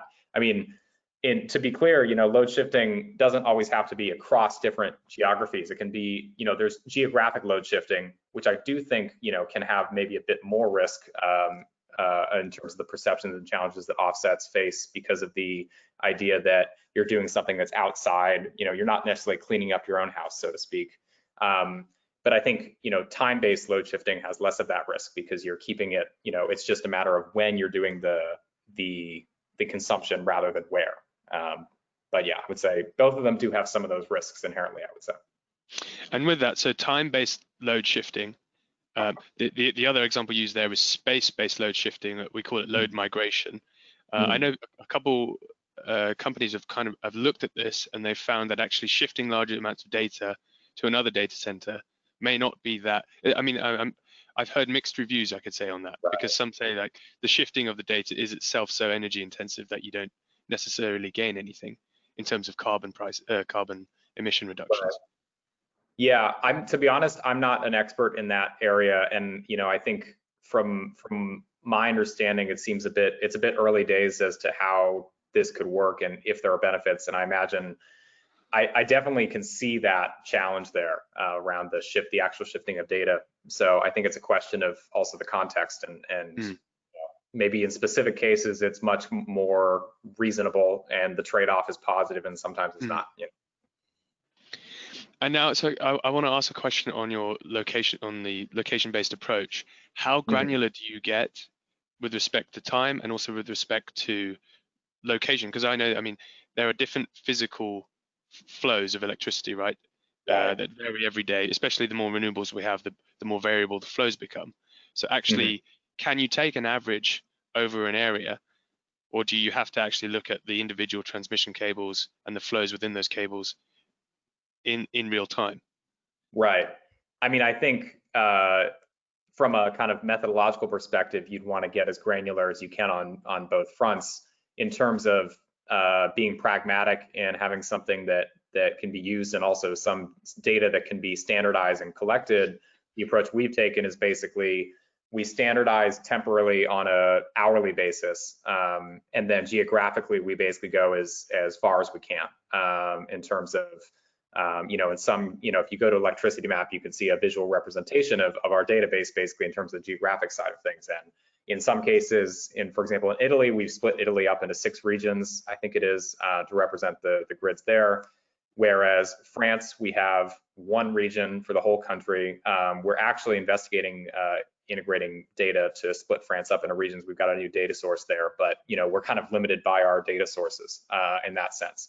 And I think our approach here, or our philosophy, is that it's already such a big advancement in accuracy as we see it, to think about it from a perspective that takes into account these imports and exports in real time, that we're, even if you're talking at a national level, in some cases you're definitely missing out by not having geographic granularity, but in other cases it's representative enough to take meaningful action. But to be like, the short answer is that we want to get as granular as we can with the limitations we have, and anyone has. Fair enough. I have a question here from Neil, who's asked, how happy are you with the statistics that the UK government release on the carbon intensity of the UK grid? What data is used? So I don't know how familiar you are with the UK grid. What data is used by UK smart meters? How happy are you with the carbon intensity statistics that the UK government release? Yeah, unfortunately, I'm not personally familiar with that. I wish that we had time to, I think one of the challenges with having so many geographies we're working with is sometimes we don't have, specific expertise in those grids. So, I have some knowledge, but not about those particular statistics. So yeah, I mean, one thing I can say in a more general sense is that I know in the case of Denmark, for example, we've seen that the areas where national statistics sometimes differ from our statistics, and we get these questions as well, is around emission factors. For example, Denmark, I think right now still counts biomass as a zero carbon energy source, which we use UN emission factors, life cycle emission factors, which say otherwise. So, I think that that's one of the areas probably, and this is, in electricity emissions in general, emission factors are probably one of the most contentious parts of the equation. So yeah, that's, one area where we sometimes differ from national statistics, as well as, the whole methodology that we take that may be different than others. Interesting. And on the second part of that question, smart meters, can they be used by end consumers? Do you think there's a possibility eventually of smart meters being used by end consumers so that they can see actually when they can consume energy, in effect, not IT load shifting, but electricity load shifting in their own home? Do you ever see that as a potential solution in the future? Yeah, I definitely think so. I think there's a big, and we've been engaged in projects around this, and we also have some consumer-facing use cases of our API where individuals are seeing this information and potentially taking action. I think there's definitely potential for individual consumers, electricity consumers, to change their behavior. The question is how many consumers will be willing to kind of take the time to, I think my kind of working assumption is that, a lot of people think electricity is boring. So how can we work with that constraint? And then you have the kind of small group of prosumers who are going to get really into it. And so, there already are lots of great tools out there, and some of them use our data for prosumers to understand and change their consumption and essentially participate in this idea of flexibility and reducing the flexibility based on carbon intensity of the grid or renewables in the grid.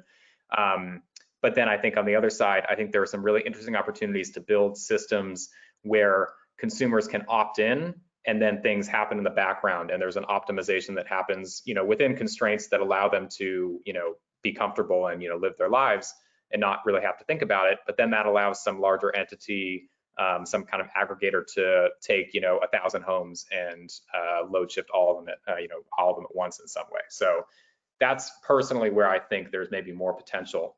But there is definitely, to answer the original question, there's definitely, I think, potential on the consumer-facing side with things like smart meters and all the kind of the digital ecosystem that's being built around that right now. There's a lot of interesting projects there.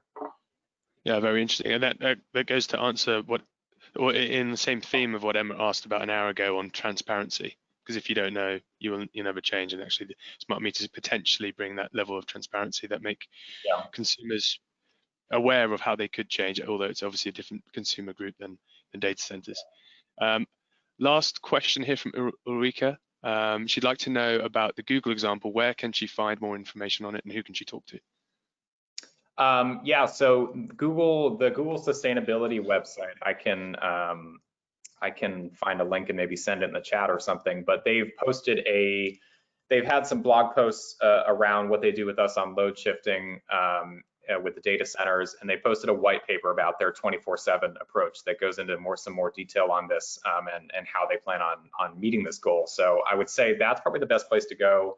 And I think they've made this announcement on 24/7. I think that there will only be more information out there in the public about how they're planning on going in that direction. And I think there's definitely ambition from our side and from Google and from other entities in the industry to try and get more of the industry to adopt this approach. So I think there's going to only be more information out there in terms of specific approaches and methodologies and recommendations and how one can apply this in an organization that's not a massive tech company, Yeah, and it's interesting the Google example. Google's obviously a hyperscaler, so they own the facility and the IT, and that makes it a little bit easier for them to load shift. Often when you talk to co-location companies, they say, look, it's up to the consumer. I just kind of own the building, operate the facility, and so there's actually, you could say, two different approaches there, or two different types of groups. And Google have it's quite easy for them because they own their own IT load. A co-location company, potentially they need different incentives, right? Potentially electricity priced in real time, or some sort of changes to the service level agreement with their end customer. Have you looked into that at all to make it to see how you could make it easier for co-location data centers, or is that just not really on the radar so far? Yeah, I mean, we haven't gotten into it too much. I think we have had some conversations on this, and I think that where the opportunity is there, I think it's true that not all entities will have the flexibility that Google does in terms of owning the whole stack in that sense. And I mean, the constraint here often is, what is your flexibility temporally or geographically? And so then I think what I would say is that the opportunity now is a lot around basically getting ahead of the curve in terms of how you talk about your impact and providing a more nuanced, description and goal around reducing your impact and accounting for your impact through these kind of location-based methods that we discussed. Something that's going to reduce your risk of kind of having to reconcile this with what does the actual grid look like versus what are we talking about, and then being able to marry that with approaches around RECs and PPAs that show, here's what I'm doing to clean up my own house, and here's what I'm doing to maximize the impact. And I think, just the example of being able to say, here's my impact on the grid based on what's coming out of the grid, and here's what I'm doing, say, within that grid, buying PPA that is improving everyone's mix and everyone's lives in a sense, as well as mine, is already, I think, a really great step forward. And I think there's also some, co-benefits here around, showing that you're helping your community. So that's kind of the approach that I would say would be the interesting one to take when you don't necessarily have the flexibility that an entity like Google does to, shift loads in that way. Okay, brilliant. I think that takes us to the end of the Q&A session. So thank you, Trevor. Just to give you 20 seconds to just sort of close and tell people where they can go to contact you or for more information on this sort of stuff. Yeah, thanks so much. It was great to be here. And yeah, if you want to learn more about what we're doing, you can go to tomorrow.com, tmrow.com is our company site where it shows what we're doing, ElectricityMap and others. And then electricitymap.org is where our project lives, and api.electricitymap.org is where our commercial side of things live, if you're interested in hearing more about that. And then if you want to, if you have any more questions for me directly, you can also just reach out to me on Twitter. It's Trevor Hinkle 3 on Twitter, and happy to answer any questions. But yeah, and thanks to SDIA for having me. Thank you, Trevor. Thank you, really fantastic presentation. I'd like to go straight into the next presentation. So let's introduce Chris. Chris Adams is co-director at the Greenweb Foundation, and he's going to talk a lot about sustainability in the software layer. Often we don't often talk about the software layer because we're quite focused on the physical layer, on the facility, and even on the actual manufacturing of servers. Chris is now going to talk about the software layer. So Chris, if you just want to introduce yourself, and then I'll play the presentation. Oh, hold on, Chris, I think you're muted. So let's just unmute you if we can. That's better. I'm assuming you folks can hear me now, right? Yep. Yes, okay. As Mo mentioned, I am one of the directors of the Greenweb Foundation. I joined last year to basically head up the kind of open data, open source, and kind of outreach efforts. I'm also one of the organizers of climateaction.tech, which is a community of practice for technologists who are looking to adapt their practices to face the challenges of the climate crisis. The thing that me and Mo were talking about doing earlier on today was to basically share a pre-recording of this. And because we all are at machines, we're going to try something, which was largely to essentially allow me to field questions as we run through this. So I'm going to switch to a recorded, we're going to play a pre-rec of this talk that I'm giving. But please do add questions as you do it. And what I'll do is I'll basically add answers as we run through this in a kind of director's cut commentary approach for the talk, because hopefully this way we should have a lot of the key bases covered beforehand. I'm also going to share a link to Mo just to allow a shared place to add some notes. This is like a publicly visible Google document. So if you have any questions there, then you can also add them there, and I'll try and make something which lives beyond this talk. So we've got something available, all right? Mo, I'm just going to share that with you now, and then Mo, you're welcome to add the question. You're welcome now to just start this, and then I'll direct people to probably ask the questions either in the Slack, and then we can answer them either in the Google Doc. and have something like that so we can see what's there at the end of it. And yeah, Mo, I'll hand over to you now, then we can go from there. Thanks. Brilliant. So let's get that recording started. So Giuseppe, if you can make me, no, it's all right, I've got it actually. Okay. So Chris, if you mute yourself and turn your video off, and then the computing system won't get confused.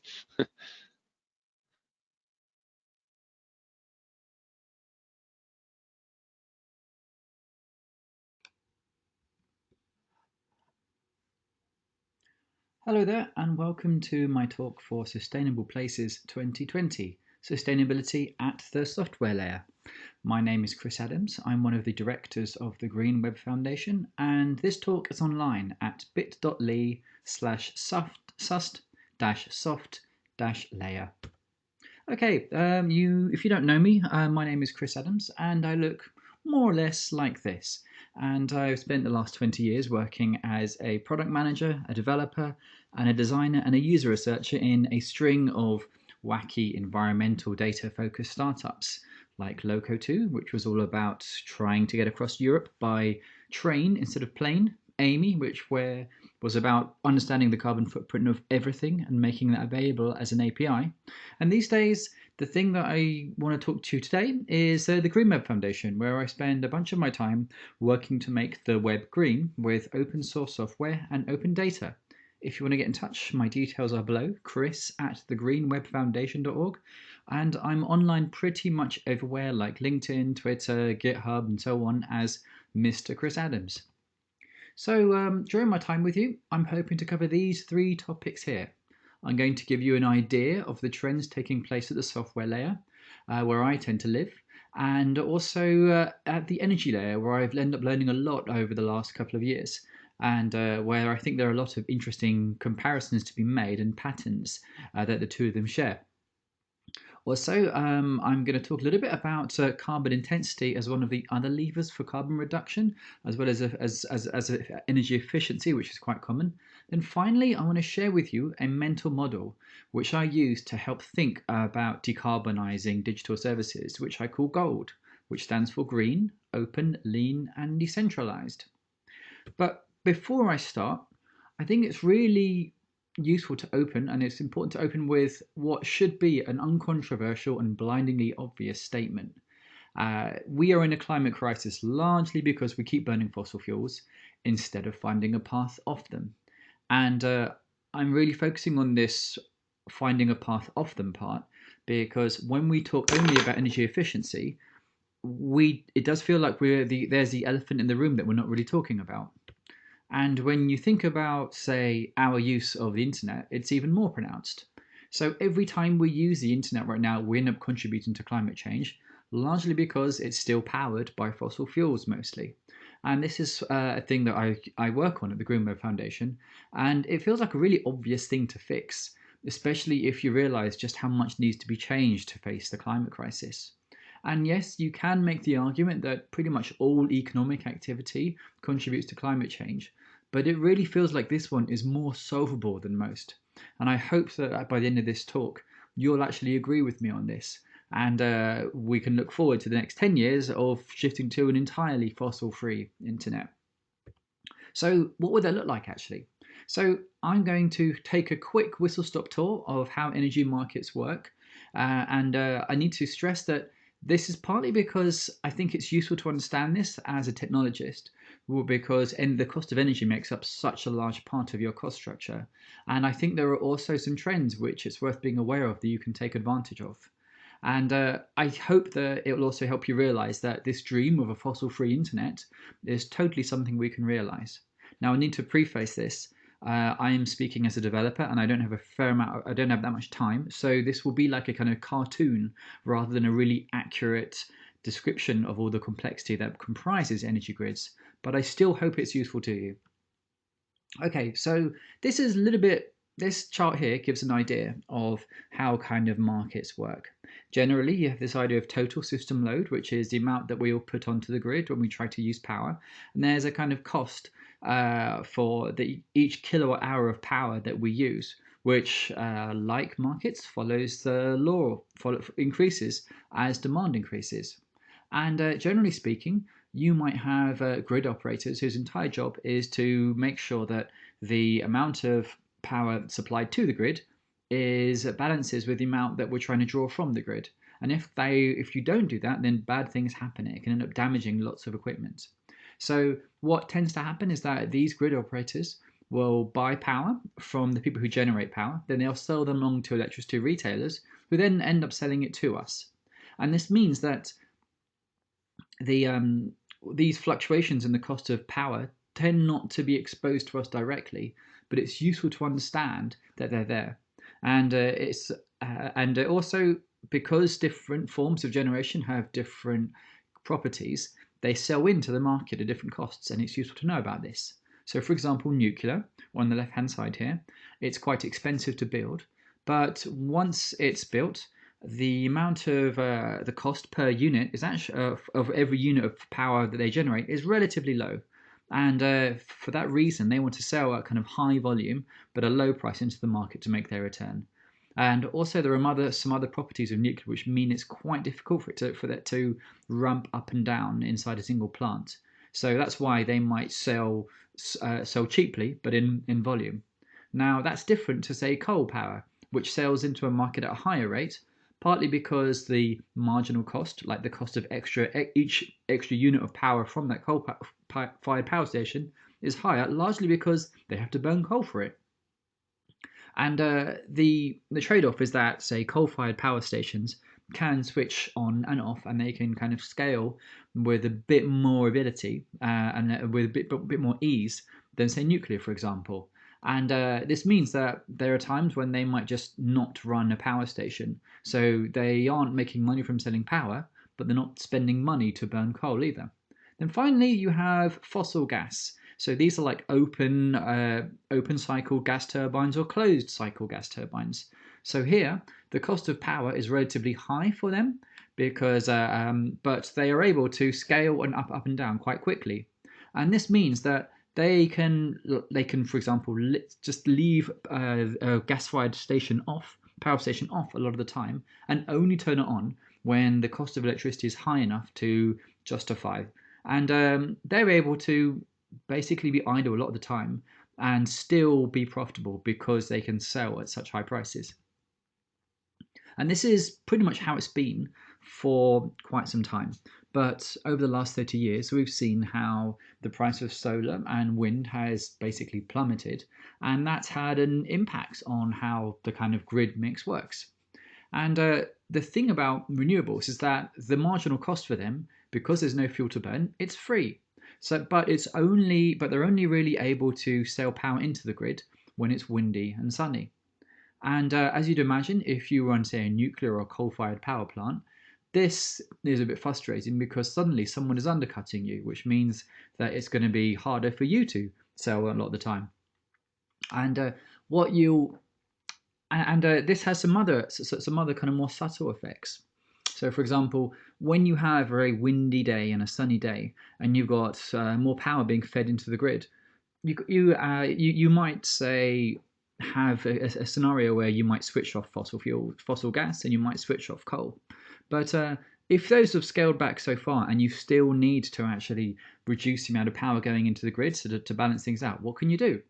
Well, we've discussed pricing as one mechanism, but if there's still more energy coming into the grid, then the one thing that an operator can do, and sometimes do, is they will basically pick up the phone to speak to generators in, say, a nuclear plant or a large coal-fired plant, and ask them to scale back their power. Now, when you might do that, this actually has this has a risk of introducing more wear and tear and possibly damaging the actual power plant that you use. So it's actually it's not unheard of for these operators of these power plants to essentially ask for compensation to scale this power back. And when faced with this, sometimes it's easier for, say, to just change the price of power and reduce it such that you can create incentives for people to use power rather use more power to balance the grid. And this ends up with us having like negative power prices in some cases. So sometimes it's basically easier and cheaper to pay people to use power than it is to call someone up and turn down their power plant because it's so complicated to do that. And this idea of this is actually useful to be aware of when we think about scenarios where you have things like, say, battery coming onto the grid these days. So we've seen a similar kind of fall in the cost of batteries in the last 10 years that we've seen with things like wind and solar now. And the thing about batteries, like kind of power storage, is that you can fill up on power when the cost of when the cost of power is low, and then you can still sell in to the market when demand is high. So if you have these two systems, you end up having something which feels a bit like a kind of pincer movement from the future when it comes to energy markets. And this ends up totally changing the economics of how we kind of source power. And for this reason, you're seeing a lot of large technology companies investing in renewable. In fact, large technology companies are now the largest corporate purchaser of renewables. And when you see why, one of the reasons is because they see it as a way to reduce their electricity costs, as well as making them look good. So this is one thing I want you to kind of take away, is that we see changes in power, and the cost of power is likely to reduce, largely driven by the introduction of renewables onto the grid. The thing it's worth being aware of is that if you want to be using green power, and you're drawing power from the grid, like we just seen, you don't really have direct control over what comes into the grid a lot of the time. But if you do know how much power is coming into the grid, you can at least account for that. So when people say that they're running on green power, there's a few different ways that people might do that, and I'll refer to that a little bit later. To make this a bit more concrete, I'm going to give an example of how this has looked in the UK. So the UK has been one of the fastest, I think the fastest country in the world to decarbonise in the last 10 years.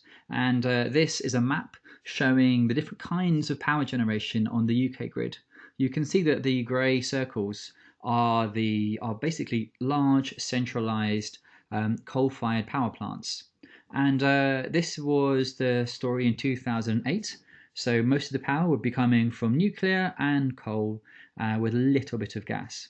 Now, if we fast forward to 2018, we can see this explosion of these yellow dots, which are represented by solar. And you can also see that these green circles represent a proliferation of, say, wind turbines. And this is how the UK grid has decarbonised as fast as it has.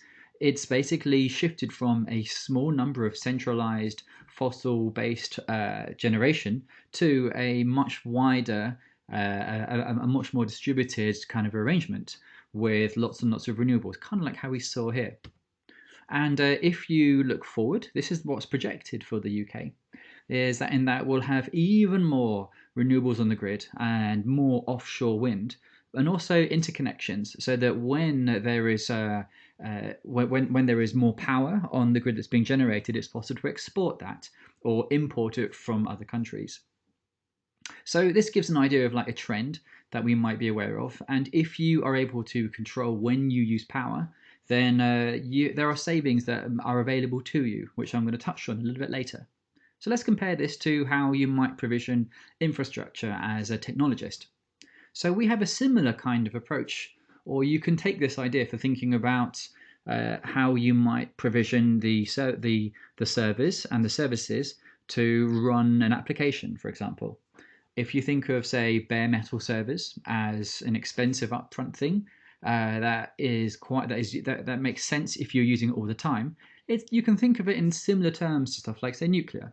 And likewise, things like virtual private servers, they're a bit pricier for the same performance, but you can spin them up and down the same way we might have done so with coal or gas. Now, more recently, you're seeing things like, say, Heroku as an example of a platform as a service, where scaling is much easier than working with a virtual private servers, but you pay a higher price. And then finally, you might have things like functions as a service, otherwise known as serverless. Now, these things here are particularly these are more expensive per unit, but because you only pay per request, the total cost can be lower. And when we think about a typical kind of software as a service solution that might be used between two businesses, it's worth, it might change how you actually decide to provision that. So this is an example from who is now, I think, one of the principal vice presidents of cloud at Amazon, Amazon Web Services, Adrian Cockcroft. So he says many workloads are spiky and drop to zero for extended periods, and typically applications might be used 40 out of 168 hours in a week. So that means that 75% of the time we have computers running idle, which means they're burning money and burning fossil fuels a lot of the time for little utility. And if you are, and this is partly why you see a shift towards technologies like, say, the Jam stack, for example, where you might serve static files, which are cheap and easy to serve, and only really run compute at using something like a serverless approach for the time you're using it, rather than have lots and lots of idle tin running. And I think it's worth at this point here bearing in mind or looking at how other fields in technology have basically tried to kind of shape the market, I suppose, or shape the way that we might build digital services and design them. And it's worth looking at, I think, the accessibility movement, because some of the things they're doing, I think that we are seeing in our field when it comes to like sustainable technology now. So POUR is a word, is a kind of mnemonic which stands for perceivable, operable, usable, and robust. And these principles are key to something called the WCAG, which are the Web Content Accessibility Guidelines. Now, any public sector website that is available to the public needs to comply with these now as a kind of matter of law. And these principles are a way of kind of checking if a website is actually accessible to a wider audience, especially with one with, say, accessibility needs. So perceivable is the idea that if someone might be partially sighted, there are still ways to actually see this. So it might be readable through a text reader or something like that. Operable was the idea that you can interact with the website using more than just a mouse and keyboard. So if you don't have strong motor skills, undo features might be really useful for you. And this is an idea behind operable. Usable would be the idea that you can understand what the actual interface is asking you to do. And if you might be, say, neurodiverse or not specialized in a particular language, then you can still make use of it. And then the final one is robust, with the idea being that a site should kind of degrade gracefully. And and if you've ever been in a scenario where you're waiting for a website to load a huge kind of payload of JavaScript where on your phone, you'll appreciate how useful it can be to just have a text-only version of the same application. And these ideas of POUR are often used in development now as a kind of way to help developers kind of memorize what they should be doing and check against this. And this idea of POUR has kind of become adopted increasingly when it comes to building websites for the public sector, and we've now seen this in the private sector. So around about this time last year, we saw the first ever kind of Supreme Court victory where a private sector website was sued because they hadn't designed with these principles in mind. And I think you're likely to see something like this when it comes to the choice of power and the carbon footprint of websites. And this is an example of this. So on the 10th of September this year, we saw the new strategy released by the UK, what they intend to do with digital services. And they are looking to do something like this with the environmental impact of the digital services that they use now. And you can read through this, but I've saved you the effort of doing that. And the thing you can see is the appendix on their report and what they've explicitly said they need to have where from any services they purchase from suppliers now. They want to be able to see that things are running on renewable power, and there is a clear transparency for this. And the UK government has to do this because they have legally binding targets to reach net zero. But any large company that has anything like a science-based target to hit net zero, as in zero emissions by say 2050 or earlier, they will have to be doing this too, because they need to understand their own supply chain. So we're going to see more of this. And with this in mind, this is why I've kind of shared this idea of gold, which is a little bit like poor, but for designing for low carbon infrastructure or carbon aware design. So the phrase that gold stands for green, open, lean, and distributed. And I'll run through these in a bit more detail to give you an idea of what this might look like. So green stands for green energy and low carbon power, as you might expect. And let's come back to this kind of idea of a stack here, where we know that if we're getting power from the grid, there's going to be some kind of fossil power which we need to account for, even if we know that the other parts of the grid are actually getting greener over time, as we've seen. Now, there's one approach that you can take, which is basically to just pay for offsets for the carbon emissions for the kind of fossil fuel parts of the grid power that you use.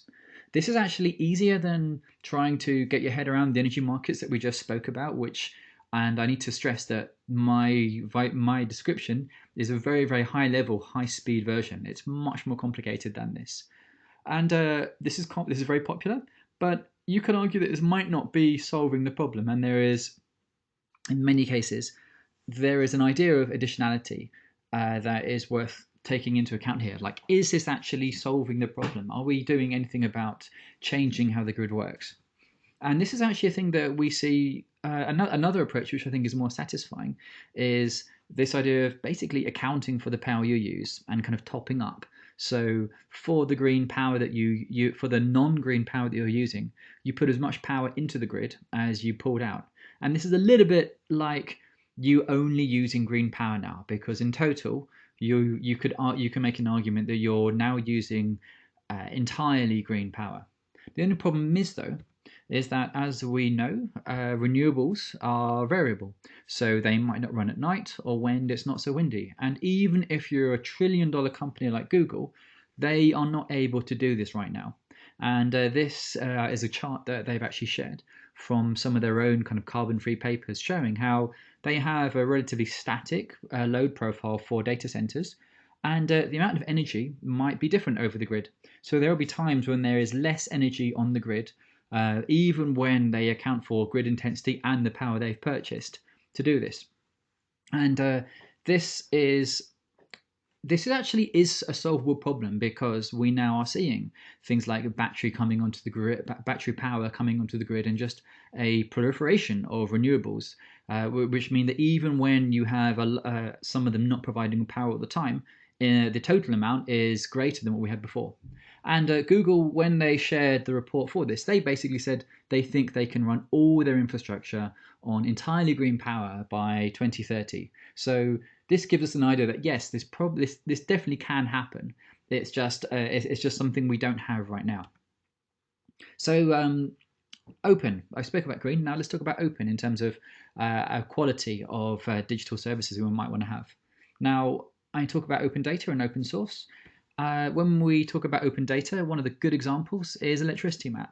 So if you are curious about the carbon intensity of power and what kind of grid mix is feeding into any regions in the world, the electricityMap team, what they do is they take all the open data that's published by every government they can find, and they make it accessible in an API so that you can pretty much see where the grid intensity of various parts of the world.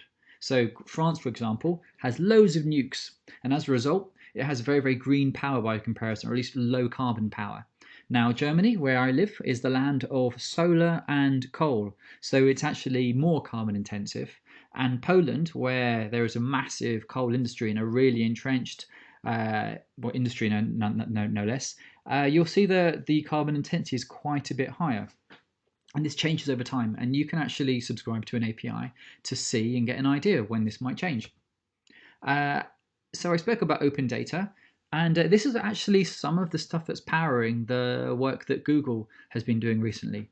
Google have started to be a lot more open about how they power their data centers, and they've introduced this idea of a carbon clock to show which parts of the day are running on green power versus not running on green power. And over the next, say, 5 to 10 years, the goal is to make all these clocks turn entirely green. But if you know how much power you're using and the grid mix of the power you draw from the grid and how much power you're generating, green power that's being generated, you can come up with kind of carbon clocks of your own. And if this is interesting to you, I'd really like to talk to you about this, because this is an open approach which I think is absolutely replicable with any other provider that is prepared to share this level of transparency. So we spoke about green and open. Now let's talk about lean, making the carbon you emit count, because we cannot, just because the design of the internet means that even if we run on green power ourselves, the fact that data has to hop through an entire network means there's going to be a carbon footprint associated. And one way you can quickly check for this to get an idea is looking at a website called Website Carbon by the agency Whole Grain Digital. You can put any website in here and you'll get an idea of what the carbon footprint of that website will be by looking at how much data is sent over the wire. Now, this uses data from the Greenweb Foundation that I help or run, which decides which basically provides information about whether a website is running on green energy or not. But as I said before, there is still there is still fossil fuels from basically shifting data over the wire. But there are tools that you can use to improve websites to optimize for this. One example is Coach by the organization SiteSpeed, which will basically analyze your website and give you an idea of what things you might need to change to get a higher score, so you can basically feel better about yourself and look better about yourself. And we did some work with the team at SiteSpeed to build a sustainable web plugin, which lets you work out the carbon footprint of these pages and gives you some directed guidance based on how a site has been built. And these kinds of ideas have actually been adopted by other organizations now and other services. So one example is Cabin, which is a privacy protecting, carbon calculating web analytics service that you might use instead of Google Analytics, for example. They will give you a running total of the carbon emissions from a website, and also they'll tell you which pages are the culprits. So in my example, I can see that the news page that on our website we need to fix. It's colossal, way bigger than it needs to be. So that's one thing you might do at a website point of view, but if you run servers, what can you do? So the biggest thing to do is related to how you provision computing. And generally, when you have to match the supply of compute to demand for compute, you have three kind of options. So one option, if you are getting more demand, is to basically scale up, use a larger server. The downside of this is that you typically, when you're not meeting that demand, you end up having a lower utilization and wasting a lot more power. The other option is scale out, which has been popularized by companies like Google and other large kind of cloud giants, where you basically design a system such that you can add more servers rather than have a bigger server. And the final one is scale in, which is basically newer, I would say, and it's largely around taking an existing API that a computer will use or a program will use, and plugging in something which uses the same API to let you do the same amount of work, but more efficiently or faster. And I'll give some examples of this shortly. So let's talk a little bit about scale out to provide a bit more perspective on this. So when we have switched to having one large computer to a system comprised of lots of small computers, we've ended up learning how to manage lots and lots of small machines. And we now see there are increasingly services that you might use which allow you to basically match the jobs that you're running, the different kind of services, to the infrastructure, so that you don't need to use so much of it, which increases utilization and saves you a bunch of cash. This example is from a piece of software called Nomad, which is used by a number of large providers, and it's generally seen as one of the competitors to something like, say, Kubernetes, which is a very common tool for managing, say, containerized workloads or smaller sets of programs now. Another option, and on the subject of Kubernetes, there is a load of really interesting work taking place in this field. There are groups. There's a company called Edgetic now, and what they do is they allow you to optimize an existing cluster of Kubernetes machines, so that you are able to scale down the infrastructure, scale down the services, scale down the kind of hardware that is not in use by basically shifting the bin packing the jobs that you are running onto onto a smaller number of machines. Now this ends up providing a measurable power savings, and this idea of like scaling out is actually pretty much what, if we look back at the energy system, is how France manages its nuclear power fleet. Because we know it's difficult to scale them up and down, France literally just switches some of these power plants off entirely sometimes. But I digress. So this is the idea of scale out. Now scale in is a more recent approach, which I think is really interesting. And you can see a couple of good examples. So Scylla DB is one example of this. There is a very common tool called Apache Cassandra, which is used in by a large number of companies who basically use NoSQL to manage kind of big data style workloads. What these folks have done is take the software and then re-implement it in a language which is slightly faster with a series of newer ideas, and they've then provided a API to basically allow you to run this instead of, say, Amazon DynamoDB, which might be the other competitor to Cassandra. So what they've done, so this is an example of taking some software and then providing a API compatible equivalent so that you can use less infrastructure to do the same kind of work. And if you work with SQL, you can see this as an example with Swarm64. Swarm64 do this for Postgres, which is a very popular open source database. And a good example of them using this is using Swarm64 to manage wind turbines. There's a company called Turbit that does this, and there is a white paper where they talk about how their use of this allowed them to stay using SQL, which is what they had competency with, against a number of other NoSQL tools. And the reason they can do this is that they have the same API that you might use for writing, say, SQL, but under the hood, they're actually using kind of custom silicon, something called an FPGA, which is a field programmable gate array, to basically reconfigure the actual silicon itself to match the job and match the workload better as it comes through. And this is an example of scaling.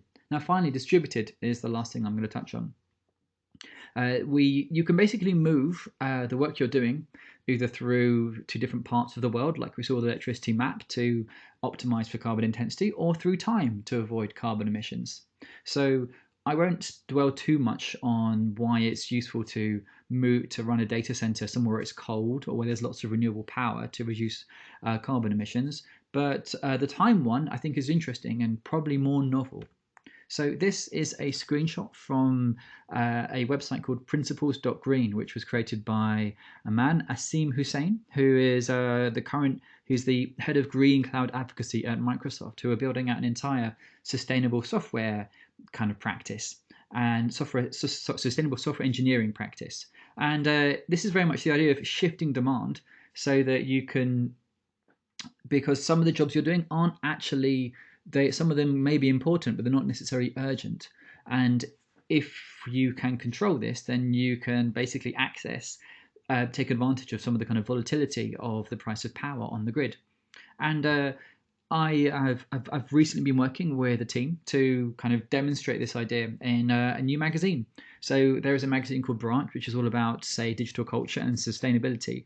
And we've taken these ideas to basically surface grid intensity and take advantage of this. So when there are lots of renewables on the grid, we might show the version on the left hand side, which is a kind of green, high resolution, rich experience.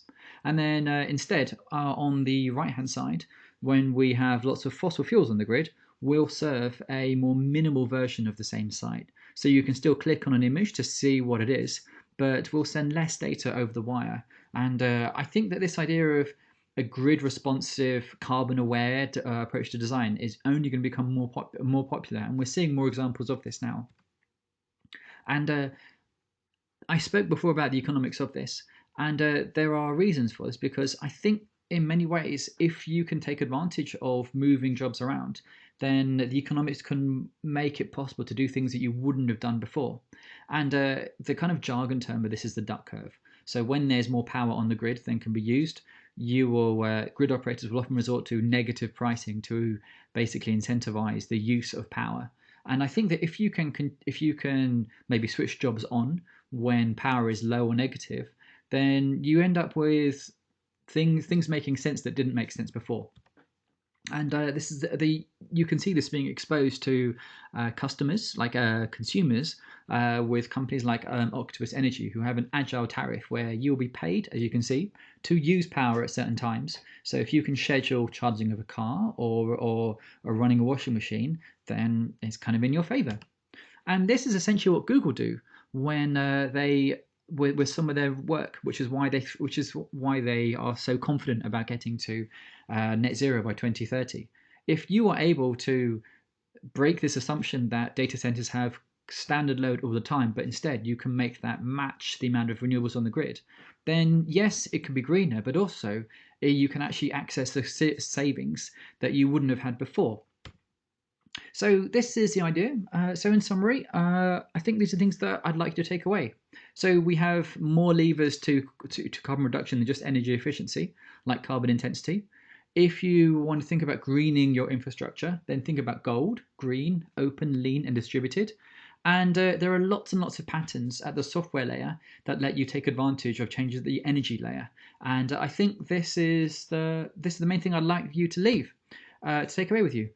So thank you for your attention. My name is Chris. This is how to get in touch with me. And I'm Mr. Chris Adams on Twitter or LinkedIn or anything like that.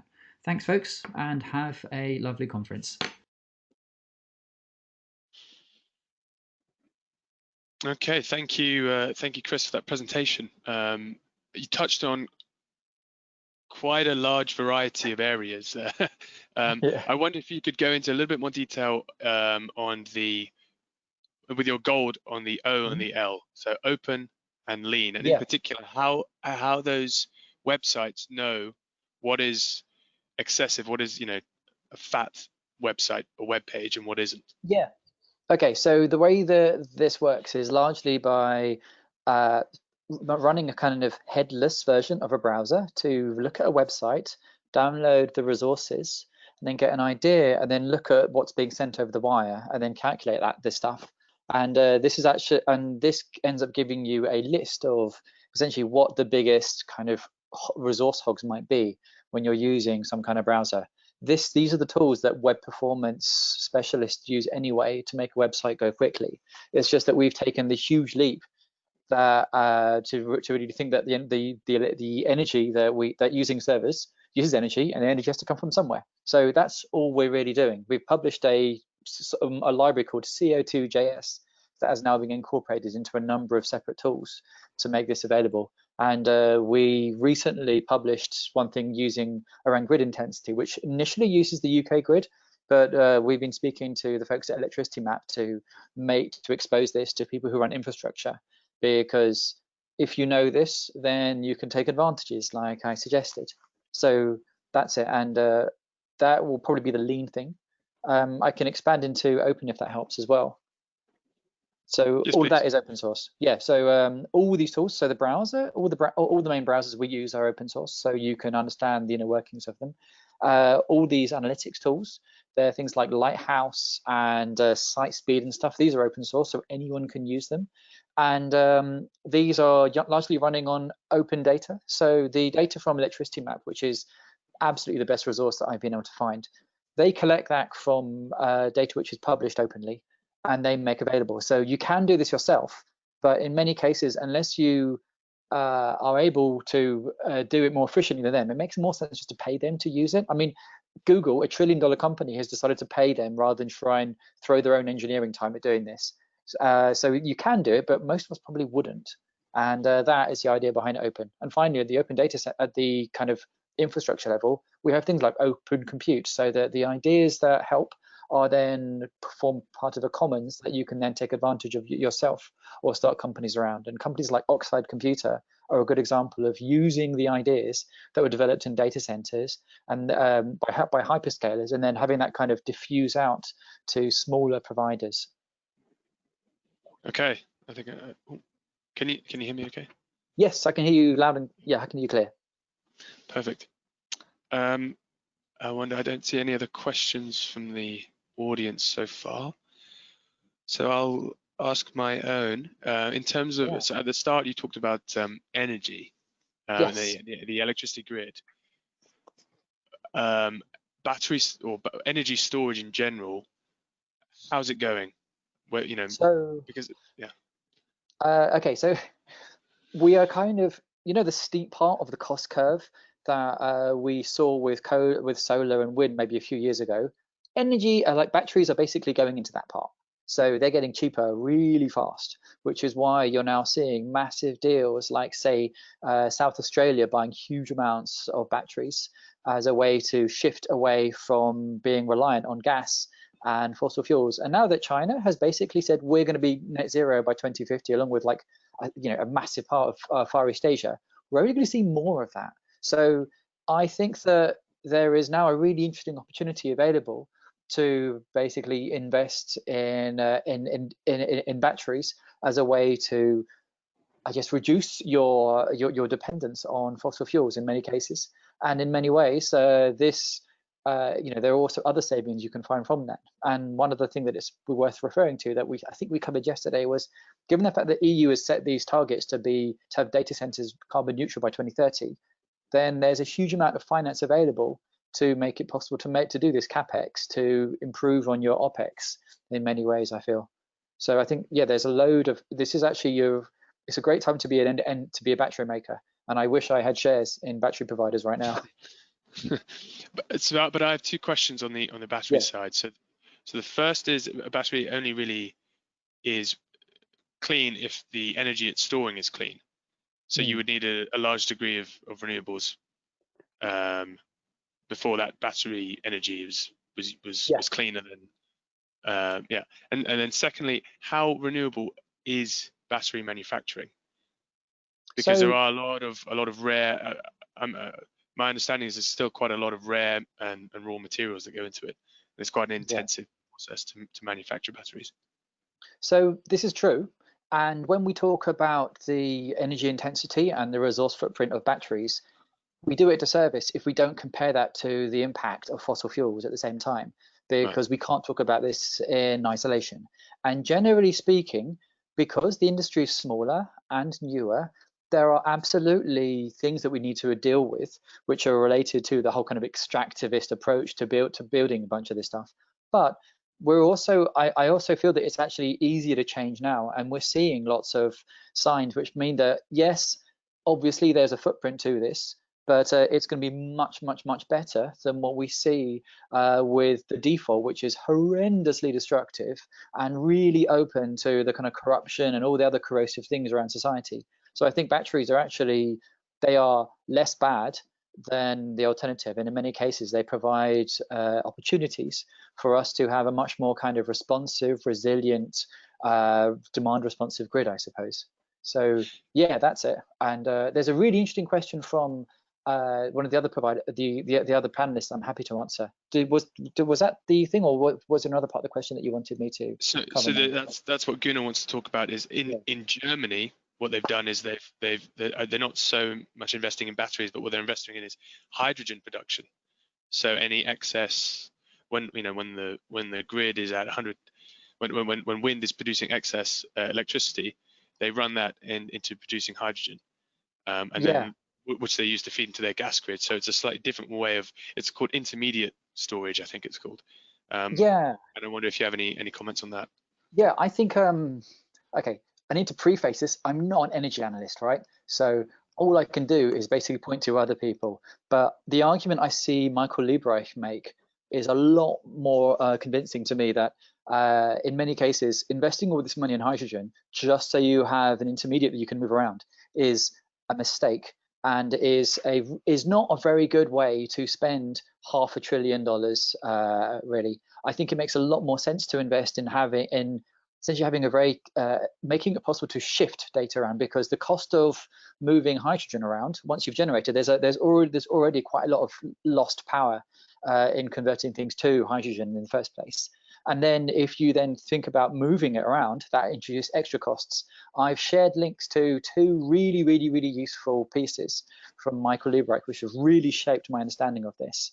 But generally, it seems really silly to invest all this time to essentially only use spare electricity to generate hydrogen, when instead you could invest this time in making it possible to share electricity over transmission. This feels much more sensible, and an investment there would be much more effective. It's just that if you're in Germany, where you traditionally have a history of heavy industry and making this stuff here, it makes it very easy to continue to keep those same people who are making these same arguments, because a lot of the skills associated with, I guess, the infrastructure you might associate with a pre-hydrogen economy are also useful for a hydrogen economy. And ideas that you might use for, say, I don't know, kind of say blue hydrogen, which is the idea of reforming hydrogen from like steam and stuff like that. That means it's not quite as disruptive as a shift to, I guess, renewables and transmission. So yeah, those are the 2 pieces which I found really instructive to shape my thinking. And yeah, he knows his stuff, this guy. He's built and sold a company all about that provides really useful analysis in this field. Excellent. Okay, I've posted those links on so that everyone can hopefully take advantage of that. Last question from Neil before we move on to our next speaker. Chris, are you doing any work with universities or schools in training future developers in how to build low-emitting websites and applications? So this is one thing we're doing. I'm in conversations with a university called Code.Berlin, where we are working at how to essentially share this with some groups. I'm also part of a group called ClimateAction.tech, where we have a lot of the people who are either who are academics or in various places trying to figure out some of the syllabuses for this to make it easier and more accessible. Also, I mean, I help run a foundation, and we're literally in the process of fundraising to create things like a syllabus that people can adopt. And we're currently working with some institutes to form some kind of principles so that you can assess and optimize applications to take account of a more kind of sustainable, responsive grid like this, but also to embed this in it. And the thing that I would probably draw your attention to would be the magazine. Branch magazine, which is branch.climateaction.tech, which we launched today, has people who work as SREs, site reliability engineers, from the likes of Amazon and Microsoft, but we also have people from the Amazon talking about their relation to sustainability and technology. So the thing we're looking to do is shift the aesthetic and then make it easier for the discussions to happen, so that people can talk about greening their processes as technologists or as budding technologists who want to, build the future, I suppose. Excellent, thank you. I know Neil is involved in London Climate Action Week, so there's probably a lot of crossover between yourself and Neil. Thank you, Chris. Thank you for your presentation. Thank you for your comments, for the Q&A. I'll just leave you with a sort of 20-second where people can contact you and how to get in touch and other useful links before I move on to our last speaker of the morning. So I shared a link to the deck, which has all of my details in there. My email address is chris@the Greenweb Foundation. I'm online, Twitter, most likely, at Mr. Chris Adams. But the thing I'd suggest you do is join the community of technologists at climateaction.tech, and you'll find lots of fellow travelers who are working to build a greener future than we see as default. Thank you, everyone. Excellent. Thank you, Chris. And now, Giuseppe, if you can unlock Gunnar. Gunnar is Vice Managing Director at the Software Innovation Campus, and he is going to talk to us about virtualization, Gamechanger Virtualization, an innovation thriller on the data center playing field. So Gunnar, welcome, and if you just want to introduce yourself and talk for 30 seconds about what you're doing and where you're going. So I hope that you can understand me. So actually, I've written in the internal chat that I was charging my laptop. and hopefully I got enough energy now. So energy is always a topic. Yeah. I'm from the SICP, so basically the SICP is a cooperation model from the University of Paderborn for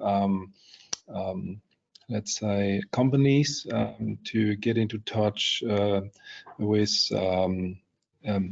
science and to develop data-driven innovations. So this is our main task, our main focus to allow innovators to have access. So based upon this activity, I'm working here since 2014. I get in touch. I was in touch with the WestfalenWind. It's a power production company in Germany, mainly wind energy. And this region where I'm living in Paderborn, they connect 1 gigawatt of renewables by wind. And there we have this idea of building data centers into a windmill, not beside, but into. I was asking myself, why is it possible? So why can we do this, and why do we have that less variance in data center construction and architectures in the market? And guess it's what the talk is about. And please excuse my bad English. So I've tried to manage it somehow. So let's have a look at it. So yeah, so just to summarize that, so you basically the Software Innovation Campus Paderborn is sort of like an incubator for innovators, and one of the things you're working on is integrating a data center into a wind turbine. Yeah, it's my hobby. I guess because I'm from software side and I'm from analytics side. So I'm caring about the automation in machine learning and artificial intelligence. And you can imagine that all this training and all this discovering of the right learner costs a lot of energy, high performance computing energy. And so the question is, how can you feed this with renewable and sustainable resources, energy resources? And at least I'm trying to construct the vehicle that feeds my further intents to have a sustainable analytics. So, and this is because it's something hidden, and every one of you might know that a lot of tasks and actions happen in the, let's say, digital community are hidden to the end users because they are not caring about. This is a side effect of cloudification. Yeah, you just want to have the service, and at least you just want to have the product of the service, and you don't want to care about the rest. So, so others with the experience they have to transform the current system and form the current running solutions to be more sustainable. We cannot wait to get the requirements from the end customer. Excellent. So if you go ahead and mute yourself, Gunnar, and I will play your presentation.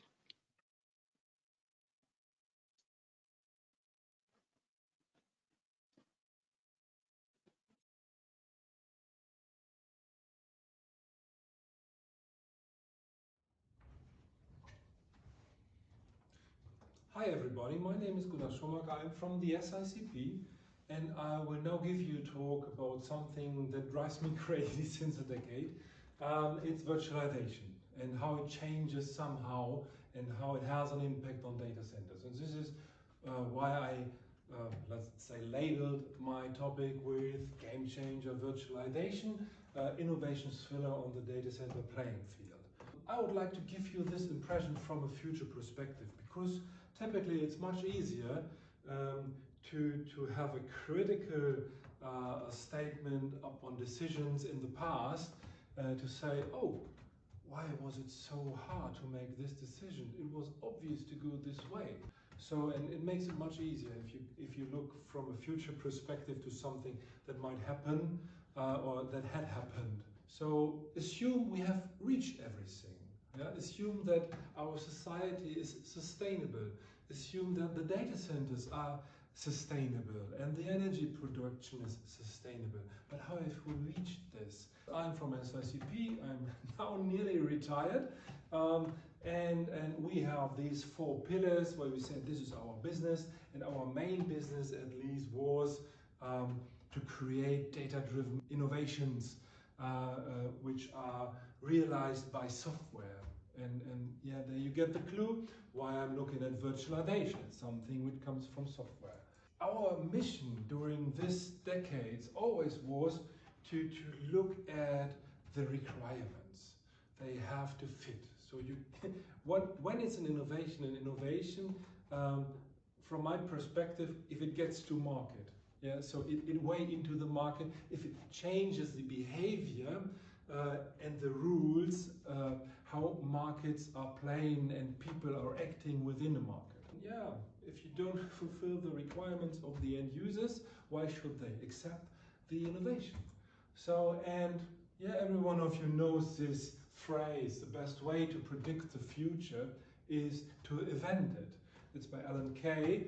But if you look at what happened in 2019, where Apple designed very, very huge, and others also in Danish area, data centers of 166,000 square meters, very huge places. And the co-location places in Germany also are becoming, were very huge at that time. So we had megawatt locations, 60, 70, nearly 100 megawatts per location. So a lot of energy is going into and a lot of heat is going out, and something in between, magic like digital stuff was happening. So yeah, that was one way. And we, why have they chosen this way, and how came they to the decision that that is a good way? So I made this comparison here with big and small. So transfer this idea to your home television. So if you have your television at home, for me, my television at home is perfect. It's very, very good. Quality of the movies, the sound is good, and everything is fine. So, but when I'm into electronics retailer and I see my 3 years old television still there available, comparing it to the others, I must admit it's an ugly one. So it's outdated. The rest is much, much better. Yeah, you can decide if something is better or not by having a direct comparison. Yeah? But look at the data center industry, how many variants you have, you can compare for that what you want to do inside. So where to place your application, what is the best environment for your application, how flexible is your application, or at least your platform, to provide services and to be located maybe in different locations. There are not that many variations in market how to run, how to maintain IT. So how to decide what is bad and what is good, and what is better or what's worse, if you cannot compare it. So, okay, but to have an impression on that, what had happened last 20, 30 years, is you have to look at the technology evolution in 2 areas. And the one is here in 1971, where the 4004 was introduced, and then to the 80s, where memory was a topic, and then in 2000, where you could identify something like a head-up of 2 technologies, where the digital all-in started, and then in 2010, where we had a lot of virtual machines, let's say machine, but no weight. So, and in 2020, the topic sustainability appeared. So, and we were more or less clueless how to derive sustainability in these designs we had. So, but we made it. In 2030, we found a way to say, okay, this is a good approach, let's do it stepwise and become more sustainable in the digital society. So let's start in 1971. The evolution of the microprocessors has more or less started, But in 1946, a little bit earlier, every one of you knows maybe the ENIAC with 500 flops, 10 times 17 meters of size and 27 tons. Yeah. And then, as said, in 71, the first transistor was CPU, the Intel 4004 was introduced with 4004 transistors. And in 1976, yeah, just 5 years later, yeah, the Cray 1 appeared. Not that much weight, 5.5 tons, not that much size, 6.5 square meters, and the performance tremendously increased by 160 million flops. So, and compare this to something some of you might have on your hand, to what time we have, or to look at your blood pressure and oxygen and so far, but of size 40 times 34 millimeters and 25 up to 40 gram, and the performance of 3,000 million flops. If we compare this to the Cray you are wearing on your hand, 18.75 times a Cray, quite heavy, and 6 million ENIACs. So it becomes very, very dense. Where are we now? So if you look at the Oak Ridge National Laboratory, this is where multiple of current available computers and servers are working. So this here is a performance. Still, again, a lot of square meters and roughly 2 tennis courts and huge weight, 340 tons. But we are now at 148, around about 149 petaflops. What does it mean to have 150 roundabout petaflops? That means if every human being calculates one operation per second, yeah, mankind needs 1 year to provide 1 second of the computation power of the Oak Ridge High Performance Computation Center. So this is a lot of power compared to what we can do. So, but where is this needed? Yeah? It's needed for simulation. For instance, here used for hurricanes. Yeah? And it needs millions of core hours computing to get these results, to understand how a hurricane is working. So, and this generates several tons of data, terabytes of data, and clearly you have to put it somewhere. So obviously it's not enough to evolve and have a good technical evolution of the CPU side. The necessity of storage and how to deal with the storage also came into the focus, but in 1980 more or less. In 1956, 5 megabyte, 24 inches, 500 kilograms and 10 kilowatts by the IBM hard disk. Here you got the impression of what it means to move storage. And in 1980, we had the Seagate with 5 megabytes with 5.25 inches. Maybe what some of you can remember these drives. I've got one, and I still have one, and I have rebuilt it to a clock. So, and if we bring this into comparison with something, you can say, okay, in 1980, 10 megabytes, let's say here on 26.6 centimeters, this is 2 of these units, yeah, transferred to 1992 in a typical size, like 2 gigabytes, yeah. What is the compared size? You know? And if you look at it, it's very, very tiny. So, and yes, 10 megabytes compared to 1980 is 0.06 centimeters. Yeah? Have a comparison on this. The small vinegar fly has a size of roughly 2 or 3 millimeters. So in 2001, we already reached 180 gigabytes. In 2006, Samsung introduced the SSD, a variation of how hard drives are constructed without mechanical components. And in 2019, we reached 16 terabytes, yeah, on 3.5 inches. This is a lot of storage and a lot of capacity. So if we look at 2019 with 10 megabytes, well, what does it mean compared to the 10 megabytes in 1980? Yeah, you can imagine still very, very tiny. So how big it was? Let's resolve this.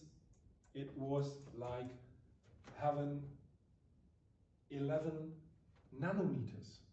To have it on a comparison, visible light is here. This is a spectrum, and we have the red and the green. The green is roughly at 550 nanometers.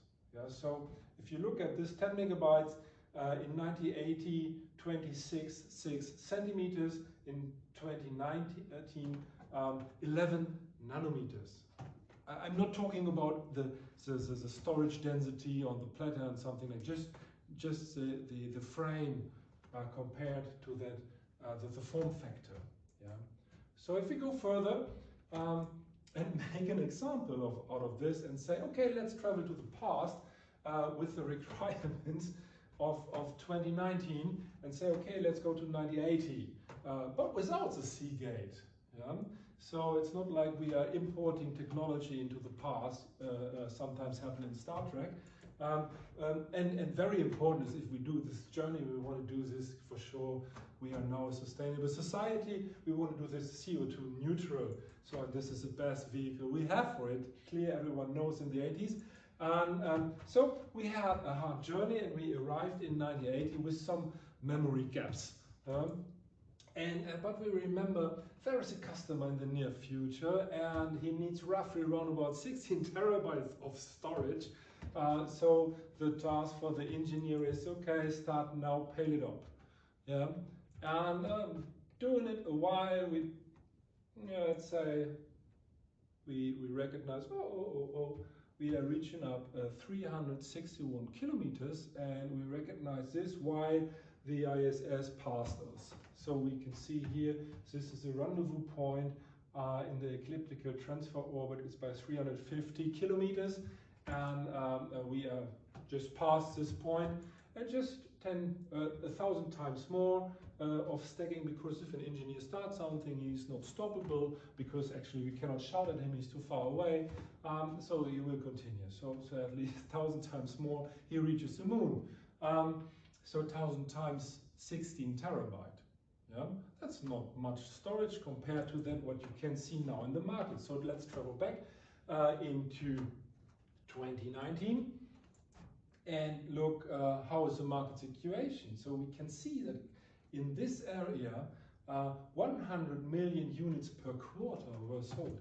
So that means if you here see the distribution in the market from 2008 to 2019, if you sum it up, you reach 5,846 million units sold of storage. Some of them are still working, but not all of them, but a lot of units. If you compare this to something else, what is big, it needs more time to build, is the Milky Way. Let's look where it gets important. So the behavior in this technology evolution and universe had changed. So in 2002, we say the digital area was more or less started. So 50% of the information is digital now.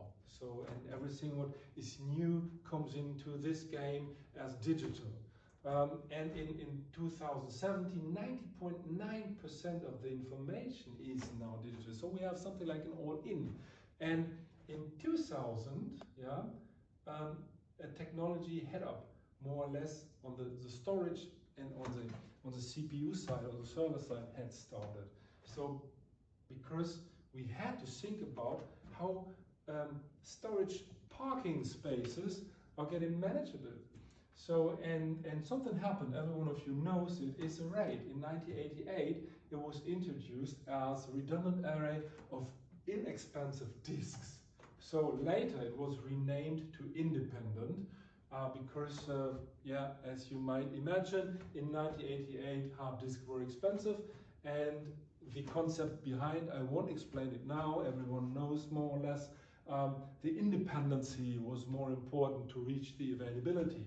So, and in 2005, this virtualization, the storage virtualization, the virtual storage drivers were standard in a PC BIOS. So it was more or less a part of the DNA that storage reached a logical view, and it was not visible anymore on a physical layer. So the scheduling and the allocation was on an abstract layer. So, and then something appeared because it was handleable. Dropbox in 2008 appeared because Amazon S3 also made his service or their services available for others to build up businesses. So storage as a service reached the end user. And also other features like deduplication and so forth. So, and in 2011, iCloud also appeared in market, but the synchronization was more in an application context. And later in 2014, the iCloud Drive made also synchronization, but with an, let's say, intelligent eviction strategy, so that this redundancy in storages was reduced on the user's side.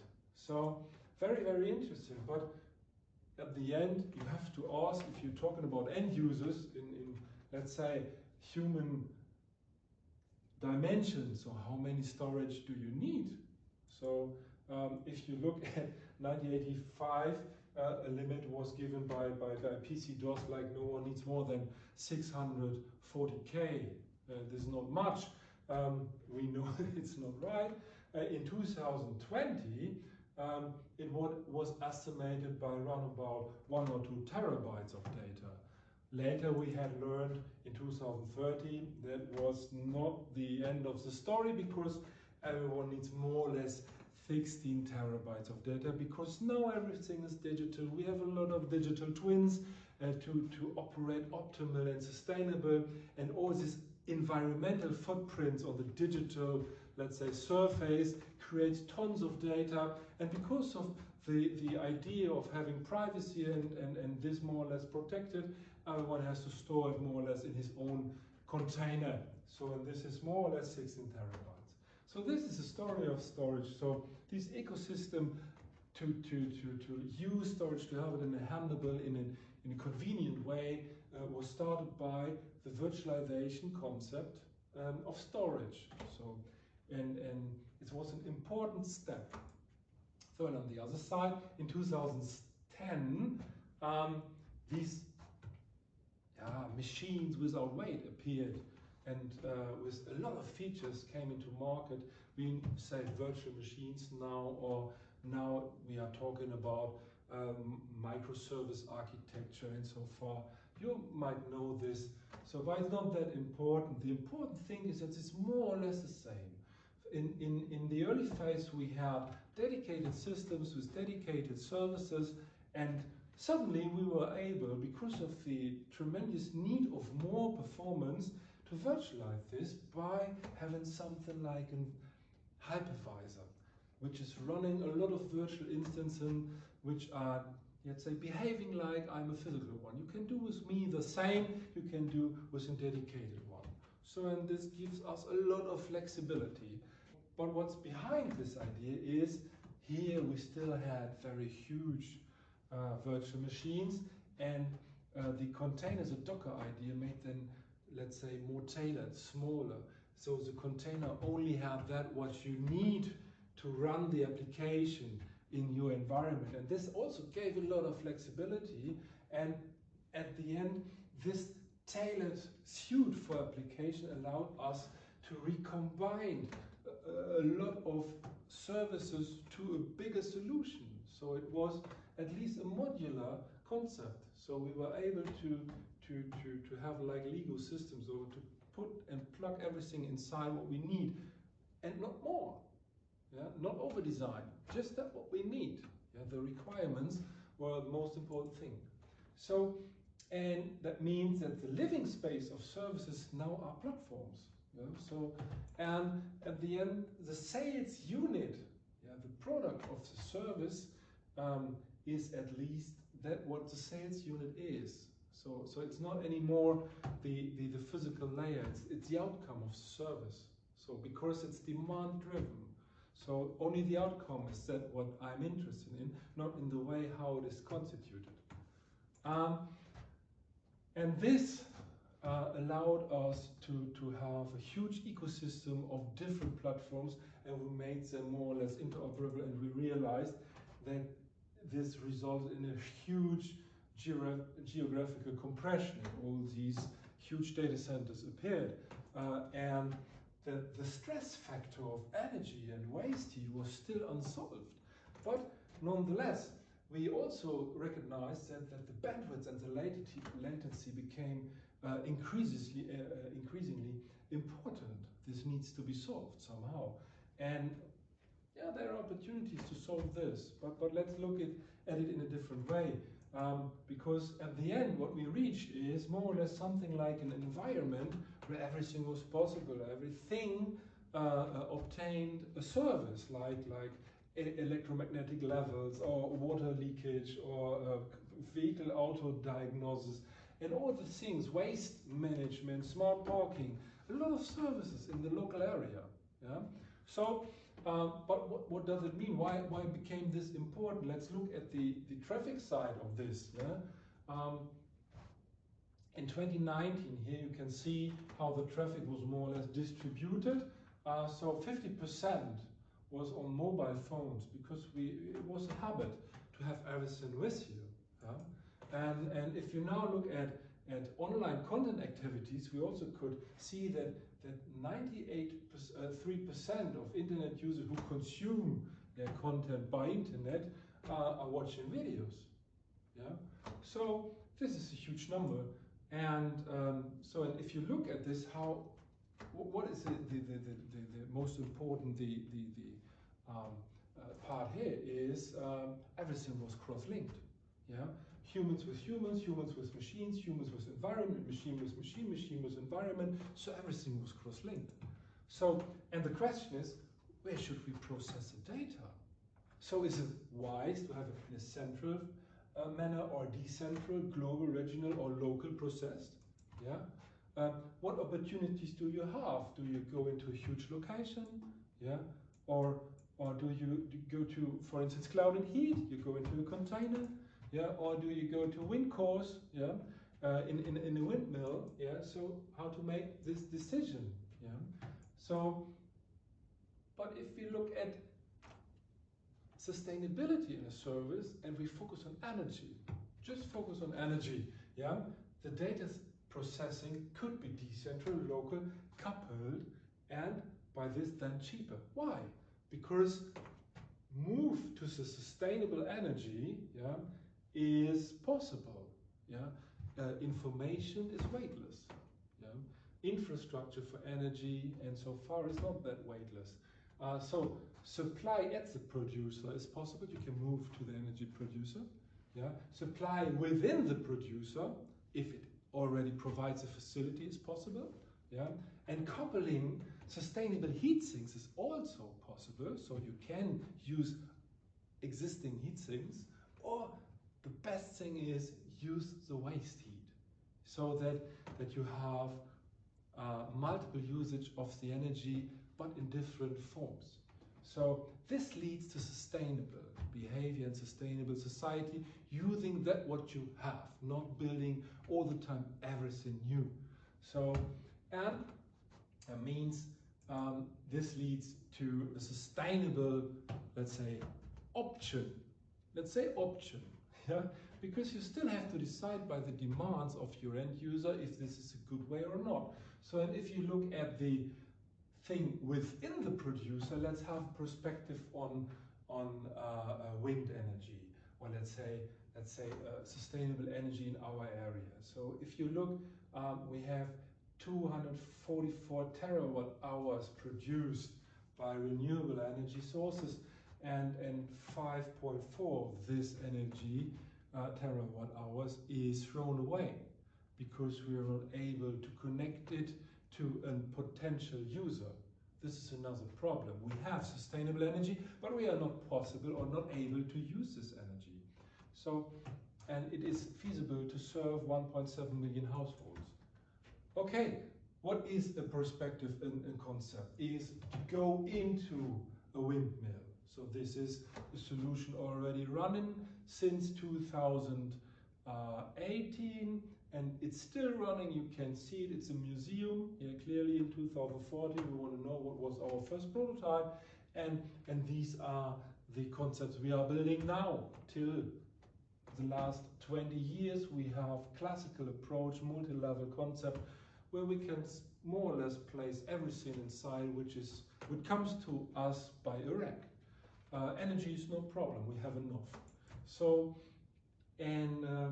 but as you might have observed before, we have this tremendous use of videos, and this has not changed. Even this presentation is given you by video. So streaming, how to become sustainable in streaming. So who was the first? Zetto was the first, yeah, in combination. But why? Yeah, what is Zetto? Some of you might know. It's a TV distribution over the internet since 2006, and it's a pioneer in Germany and Swiss. So and they operate multi-tenant TV as a service platform, and they have roughly reference customers like 1&1 or Sold, you may already know, still know. And Zetto in numbers is 3 million monthly users and 1 million simultaneous users. So 15 petabytes of individual data images are produced. So, and they are running in 2019-20, roughly 400 servers. And they were located in Frankfurt and in Zurich. So, but why made they this step into the wind cores? Why did they move to the wind cores? Because they thought steadily growing needs of energy, and it was difficult to meet their needs with the solutions in the data center. So and they had an openness for innovative solutions like the wind cores, and they said, let's give it a try. And they started this, and here you see one of the early pictures where they went into the prototype, and they used they said, let's use the energy where it is generated. This is obvious for us, so let's do it. And why? Because they had also sustainability goals. They want to get CO2 neutral in 2020, and they want to reduce their CO2 footprint in every area they are operating in. So at the end, they have also recognized that the wind cores concept, because of the potential of cooling by the windmill facility, was much better than doing that by extra infrastructure. And and another thing clearly is you want to be an innovator. You want to say, I've done something cool no one have done before. So and you know, if you have made already innovations, you are more sensitive to this and to see and to take these opportunities. So and this is only then possible if you just do it. Yeah. So they made it. So, and this was the first step. They were the first who moved into a huge reference that moved into the wind cores, and they said, let's do it that way. There were other approaches, and they have followed this idea how to reach a sustainable society. So in 2030, more or less, a lot of market players has adapted to this strategy. They use cloud and heat, they use wind cores, they use wind cloud, but they were sensible for sustainable places. Yeah? Sustainable places where you use what you have to run IT best way, fit it to the requirements of the end user. So this is my talk. I hope I have used 40 minutes roughly, and we have some times for question, and I switch off, and now we go into the live mode.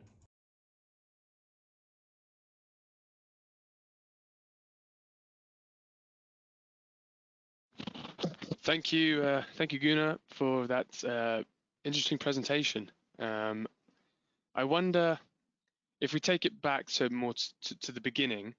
You talk about virtualization, and virtualization, from my understanding, is it started about 10 years ago with some of the big cloud players. But there are some cloud players who don't use virtualization for issues over synchronization. I think off the top of my head, Facebook don't use virtualization. So I wonder if you could tell me, you obviously the major benefits of virtualization are you can cut machines into an infinite number of virtual machines, but what are the weaknesses? Are there weaknesses? Yeah, for sure. So for every benefit you get something you don't want to have. So the overhead in virtualization is still there. So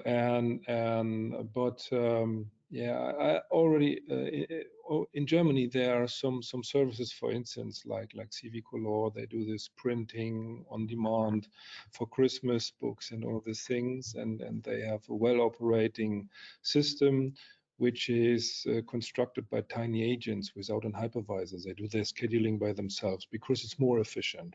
They wanna dig every CPU unit, every CPU performance out of the system. So, this is okay as long as you have the hands on the whole system and the complexity is not too high. So at a certain, let's say, at a complexity perspective, it's very complicated to have a stable and have a high quality in the service itself. So in the implementation of the services.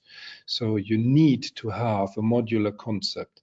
And to reduce the architecture, or to compress or de-stress the architecture, virtualization and at the end a Docker or a function, virtualizations of function is the best way to do this, because you, with clear interfaces and clear functionality, you can construct very stable services, especially if they have to grow and if they have to scale up and down depending on users' actions. So even Facebook, they are implementing their internal stuff based upon this technology, and it's something different to provide services to other users. I'm not sure, I never used it. I guess they have an open platform for image recognition and so far, and it is the same. So at the end, you do not implement dedicated machines anymore. So just everything is more or less virtualized, and this gives a huge overhead. So because of this flexibility you gain, you have to care again about the other resources you spend to obtain this. Right. And then the benefit is that flexibility, but also your utilization of your own infrastructure is potentially increased. And the downside of that is actually what you're creating is a very high energy environment. Yeah. Because the interaction with the service is that what stresses the system, just look at the, let's say, media services, content providers, Apple, Amazon, and so far. Imagine if for each user, for a single user, they have to store a real copy of an MP3 file or a video file, just a virtual instance of it's a pointer. Yeah, used by a service. Yeah, and this is balancing out the data. So, and the let's say the ugly side effect in Germany, some of these services, they have to produce by law physical copies of streams. Yeah, because of this right stuff. So it's ridiculous. So even the law side is responsible for being not sustainable in using resources. The IT could do much more than they are allowed to do in Germany. Very interesting.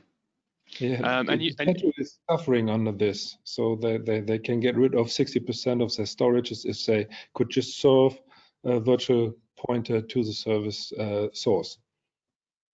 And how does that play into you brought up a really interesting slide about as things get local, you have different machine to machine, machine to human, and then that raises a question: where should things be computed? Yeah. How does that change? How will that change over the next 10 years? I'd like to have it changed, demand driven, because currently it is business driven. So you might have recognized the past 10 years, 15 years that the guy who's called administrator disappeared somehow. So he's not recognizable anymore. And so the money you had to spend for this guy was something that you can spare. So and you can invest it in automation and so far. And because of this, these locations became consolidated and were growing. And they are now running out of energy because they have not wisely thought about the idea. We are getting we will have a problem in future. So look at Frankfurt, where data centers are running out of energy, for instance, and they do not know what to do with the waste heat. So every service has a demand in terms of latency, in terms of bandwidths, and so far.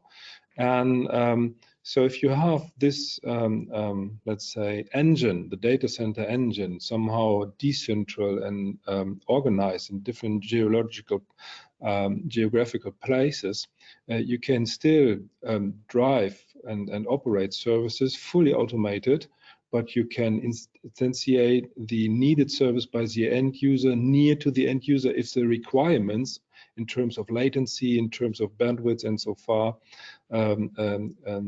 says it's wise to do this, because the bandwidth, for instance, in the global network is increasing if everything is transported to a single source. So you can also drop a lot of, let's say, traffic from the net and to make it more, let's say, performant for other things. If everything is somehow connected, you have to concentrate on local communication strategies. And I guess virtualization is a key technology in this, because from the operation side, you don't have to care. So you can decide the movement by let's say, in logical instance. No one has to do this in reality. Now we are driving static systems. And how does that relate to what a lot of people call edge computing? Edge computing, yeah, no. It's like everyone says, we are doing edge computing, no one knows what it is. It reminds me of when first time was said, yeah, we also have cloud. And say, yeah, it's cloud. So edge computing is actually that. So you have to decide, even light has limits. So, and you have to decide if you want to really have short round trip times in let's say milliseconds with one digit. You have a distance you cannot pass, because the round trip time will increase. Because of this, you will need local execution environments. But currently, there are not that many services requiring such a round trip time. In industry in Germany, you sometimes have, but they decide to place this IT on premise. So you have some IT again appearing in production and so far, which are used for the control mechanisms of machines. And they're using, let's say, the wireless communication by 5G, for instance, to get the benefit out of the short latency in let's say 1-digit milliseconds round trip time. But the end user itself himself. So for us, for instance, if you, let's say, consume videos, it's ridiculous to have let's say tiny latency. You want to have bandwidth, for instance, yeah. So but it might be good to provide storages locally, because they are very constant and energy consuming. They can be calculated or integrated in a coupled waste heat management system and so far. So you can make let's say the partitioning of the whole data center business in terms of grouping those components which behave more or less the same, to couple them with, let's say, other ecosystems. So it will give a benefit on that. So there are different applications that have different, like you could say, criteria. Some, like you said, video streaming is bandwidth, autonomous vehicles probably latency and security, banking, certainly security and privacy, and that determines the data center environment. Yeah, well, currently we are offering a single solution for multiple demands, and some of them, for them it fits, for others it's over provision. Yeah, compare this with mobility. If you say, yeah, we only have trucks, live with it. So it's just like everyone in this community says, yeah, assuming that, but in reality we have trucks.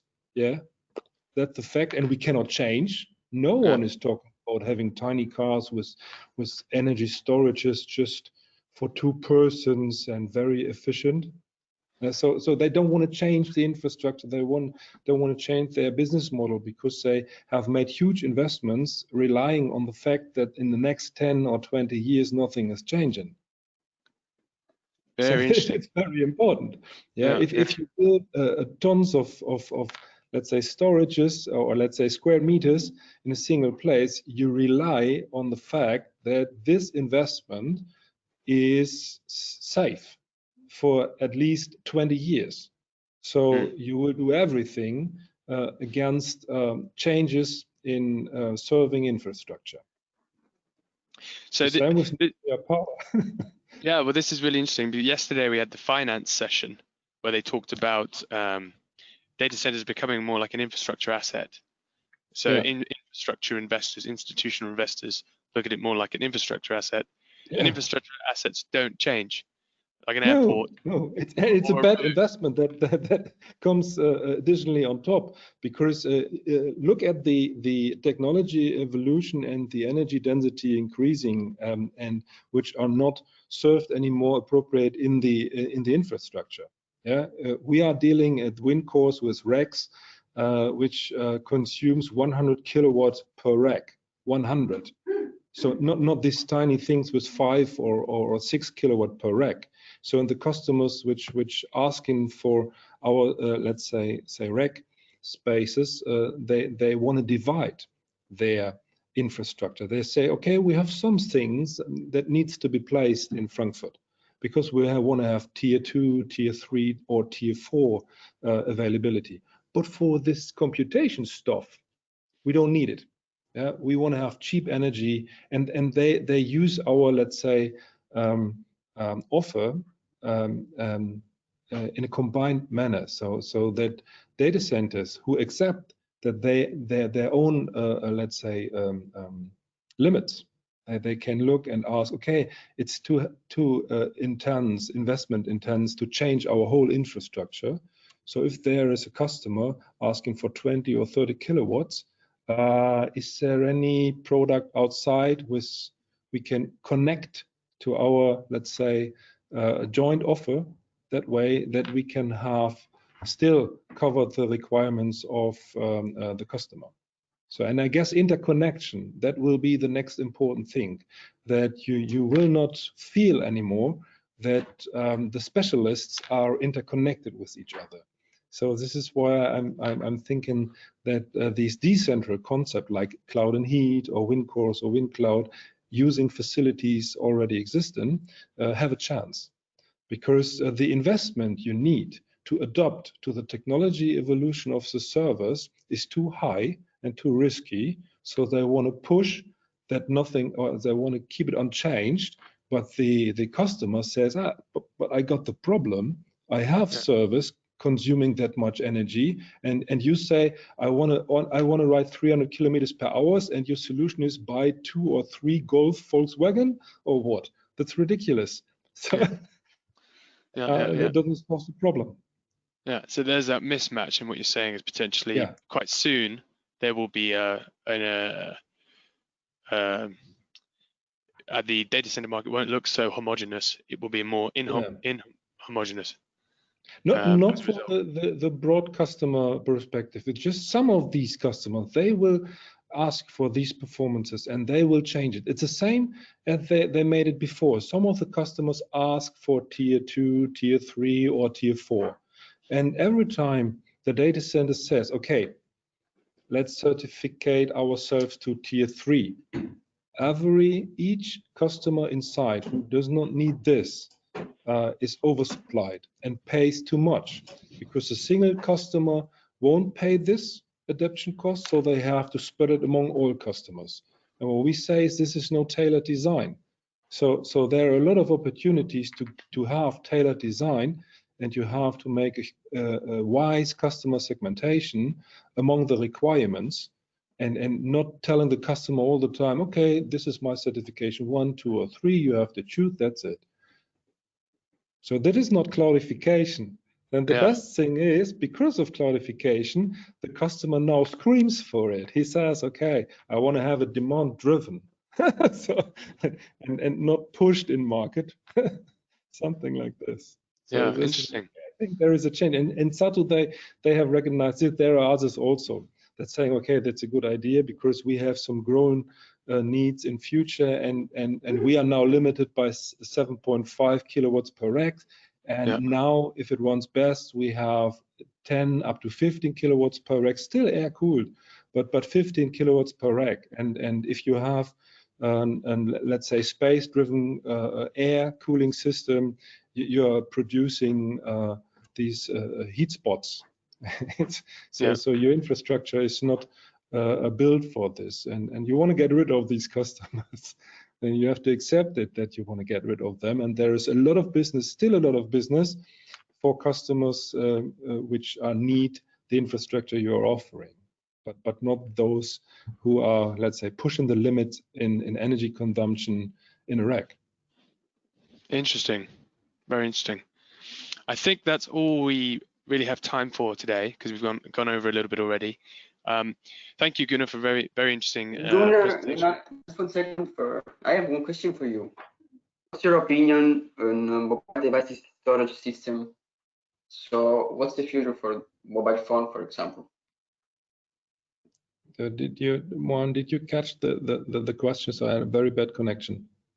I don't know, Giuseppe, do you want to? Yeah, we can hear you, but it was not so clear. Can you repeat it? Yeah. What's your opinion about mobile devices storage system, for example, for phone devices, or what's your idea for the future, the next future? Great. Mobile devices and storage system, yes. For example, So I'm still not sure whether I got it right. So the question was the interconnection of mobile devices and these huge ecosystems, or no, storage systems. How will storage? I guess how will storage and memory change on mobile devices over the next 10 years? Oh, so if I had a wish, so I would really love to see real thin clients, even on the end users in the mobile side, because what you can really estimate and calculate well is the bandwidth needed to transport a video image.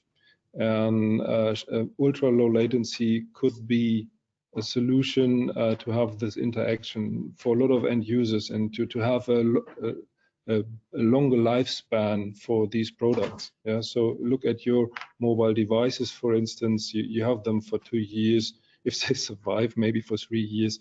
I crash my iPhone every 2 years at least, and so it's just like a lot of storage for let's say, and a lot of electronics. Let's say it that way. A lot of electronics, which makes this diversity in market. Yeah, it's ridiculous to have an iPhone with 16, 32, or 64 gigabytes if you have iCloud connected with a wise eviction strategy. But what we have to ensure is that the interaction, this is the most important thing, the interaction of the user, whether it's the end user or a service of a service, and so far, there's this interface is demand driven and fulfills all the demands. So if I know that there is a human dealing with a service, and he has an interaction, let's say round trip time of a half second, for instance, yeah, that's fine if my service can deal with it. So and there is, and even look at some services you have on your mobile devices, they still at the one side they do not use the local thing. For instance, if you in Germany you want to travel with Deutsche Bahn, for instance, yeah, every time you're asking for a connection, it connects to the server, calculates the service, and then gives you a list of possible connection you can choose. This is not changing a whole year, but they calculate it every time again. So instead of just loading this information to your iPhone, but they are not doing this. So if this is the case, why not constructing directly your end device that way, that they don't need that much storage, that they do not need that much computation power locally. Yeah. So I guess it could be a way, but I'm not sure if, because it will depend on the question how the electronics market is developing itself. So, and I guess because of that, what Qualcomm and others had invested in 5G, it could be an option, because they wanna use these features they can offer: ultra low latency, high bandwidth, multiple connected, and all these things.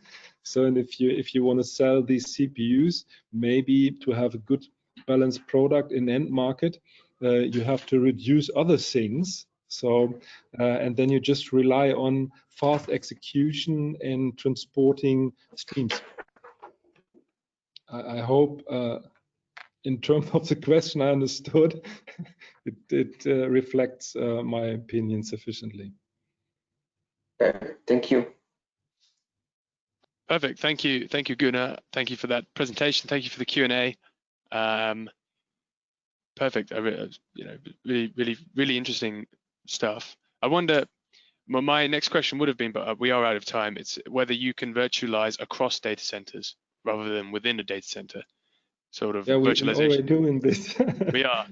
because at the end, if you have this decentral locations, you are reaching the limits of an infrastructure. For instance, an Enercon windmill can provide with sustainable heat sinks, the windmill itself, 0.5 megawatt.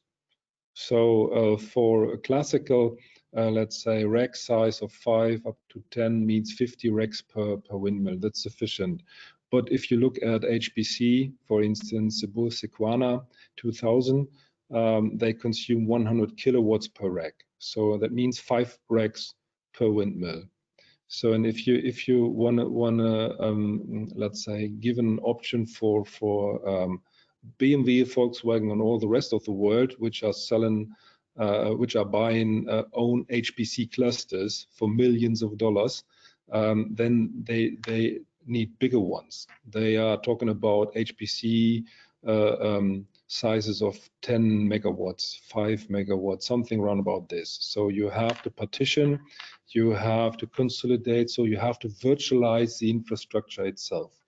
And this is what we are doing currently, and we have a solution for this, because you have to assume in my location we have 1,000 windmills on 30 square kilometers, so 1,000 of them. So if you look out of a window in Paderborn, you see roughly always about 100 up to 200 windmills. So, and it's not much cost intensive to have a strong interconnection of these windmills. So it makes no difference whether you are in the room next door or whether you are in the windmill. So it just run roughly about 500 meters. That's it. Yeah. So, and an HPC cluster can deal with it. Thank you, Gunnar. With that, I bring it to a close. Thank you for your time. And then remind the audience, so later today we have our heat recovery session, where Cloud and Heat, but also Vattenfall talk about extracting heat from data centers, and also the heat demand in district heat grids and other technologies that can enable that, which I encourage everyone to join. For now, I'll let you enjoy your lunch break. We had quite a long session there. So thank you for joining, and with that, I bring the session to a close. Okay. Thank you. Bye, everyone. Thank you. Bye-bye.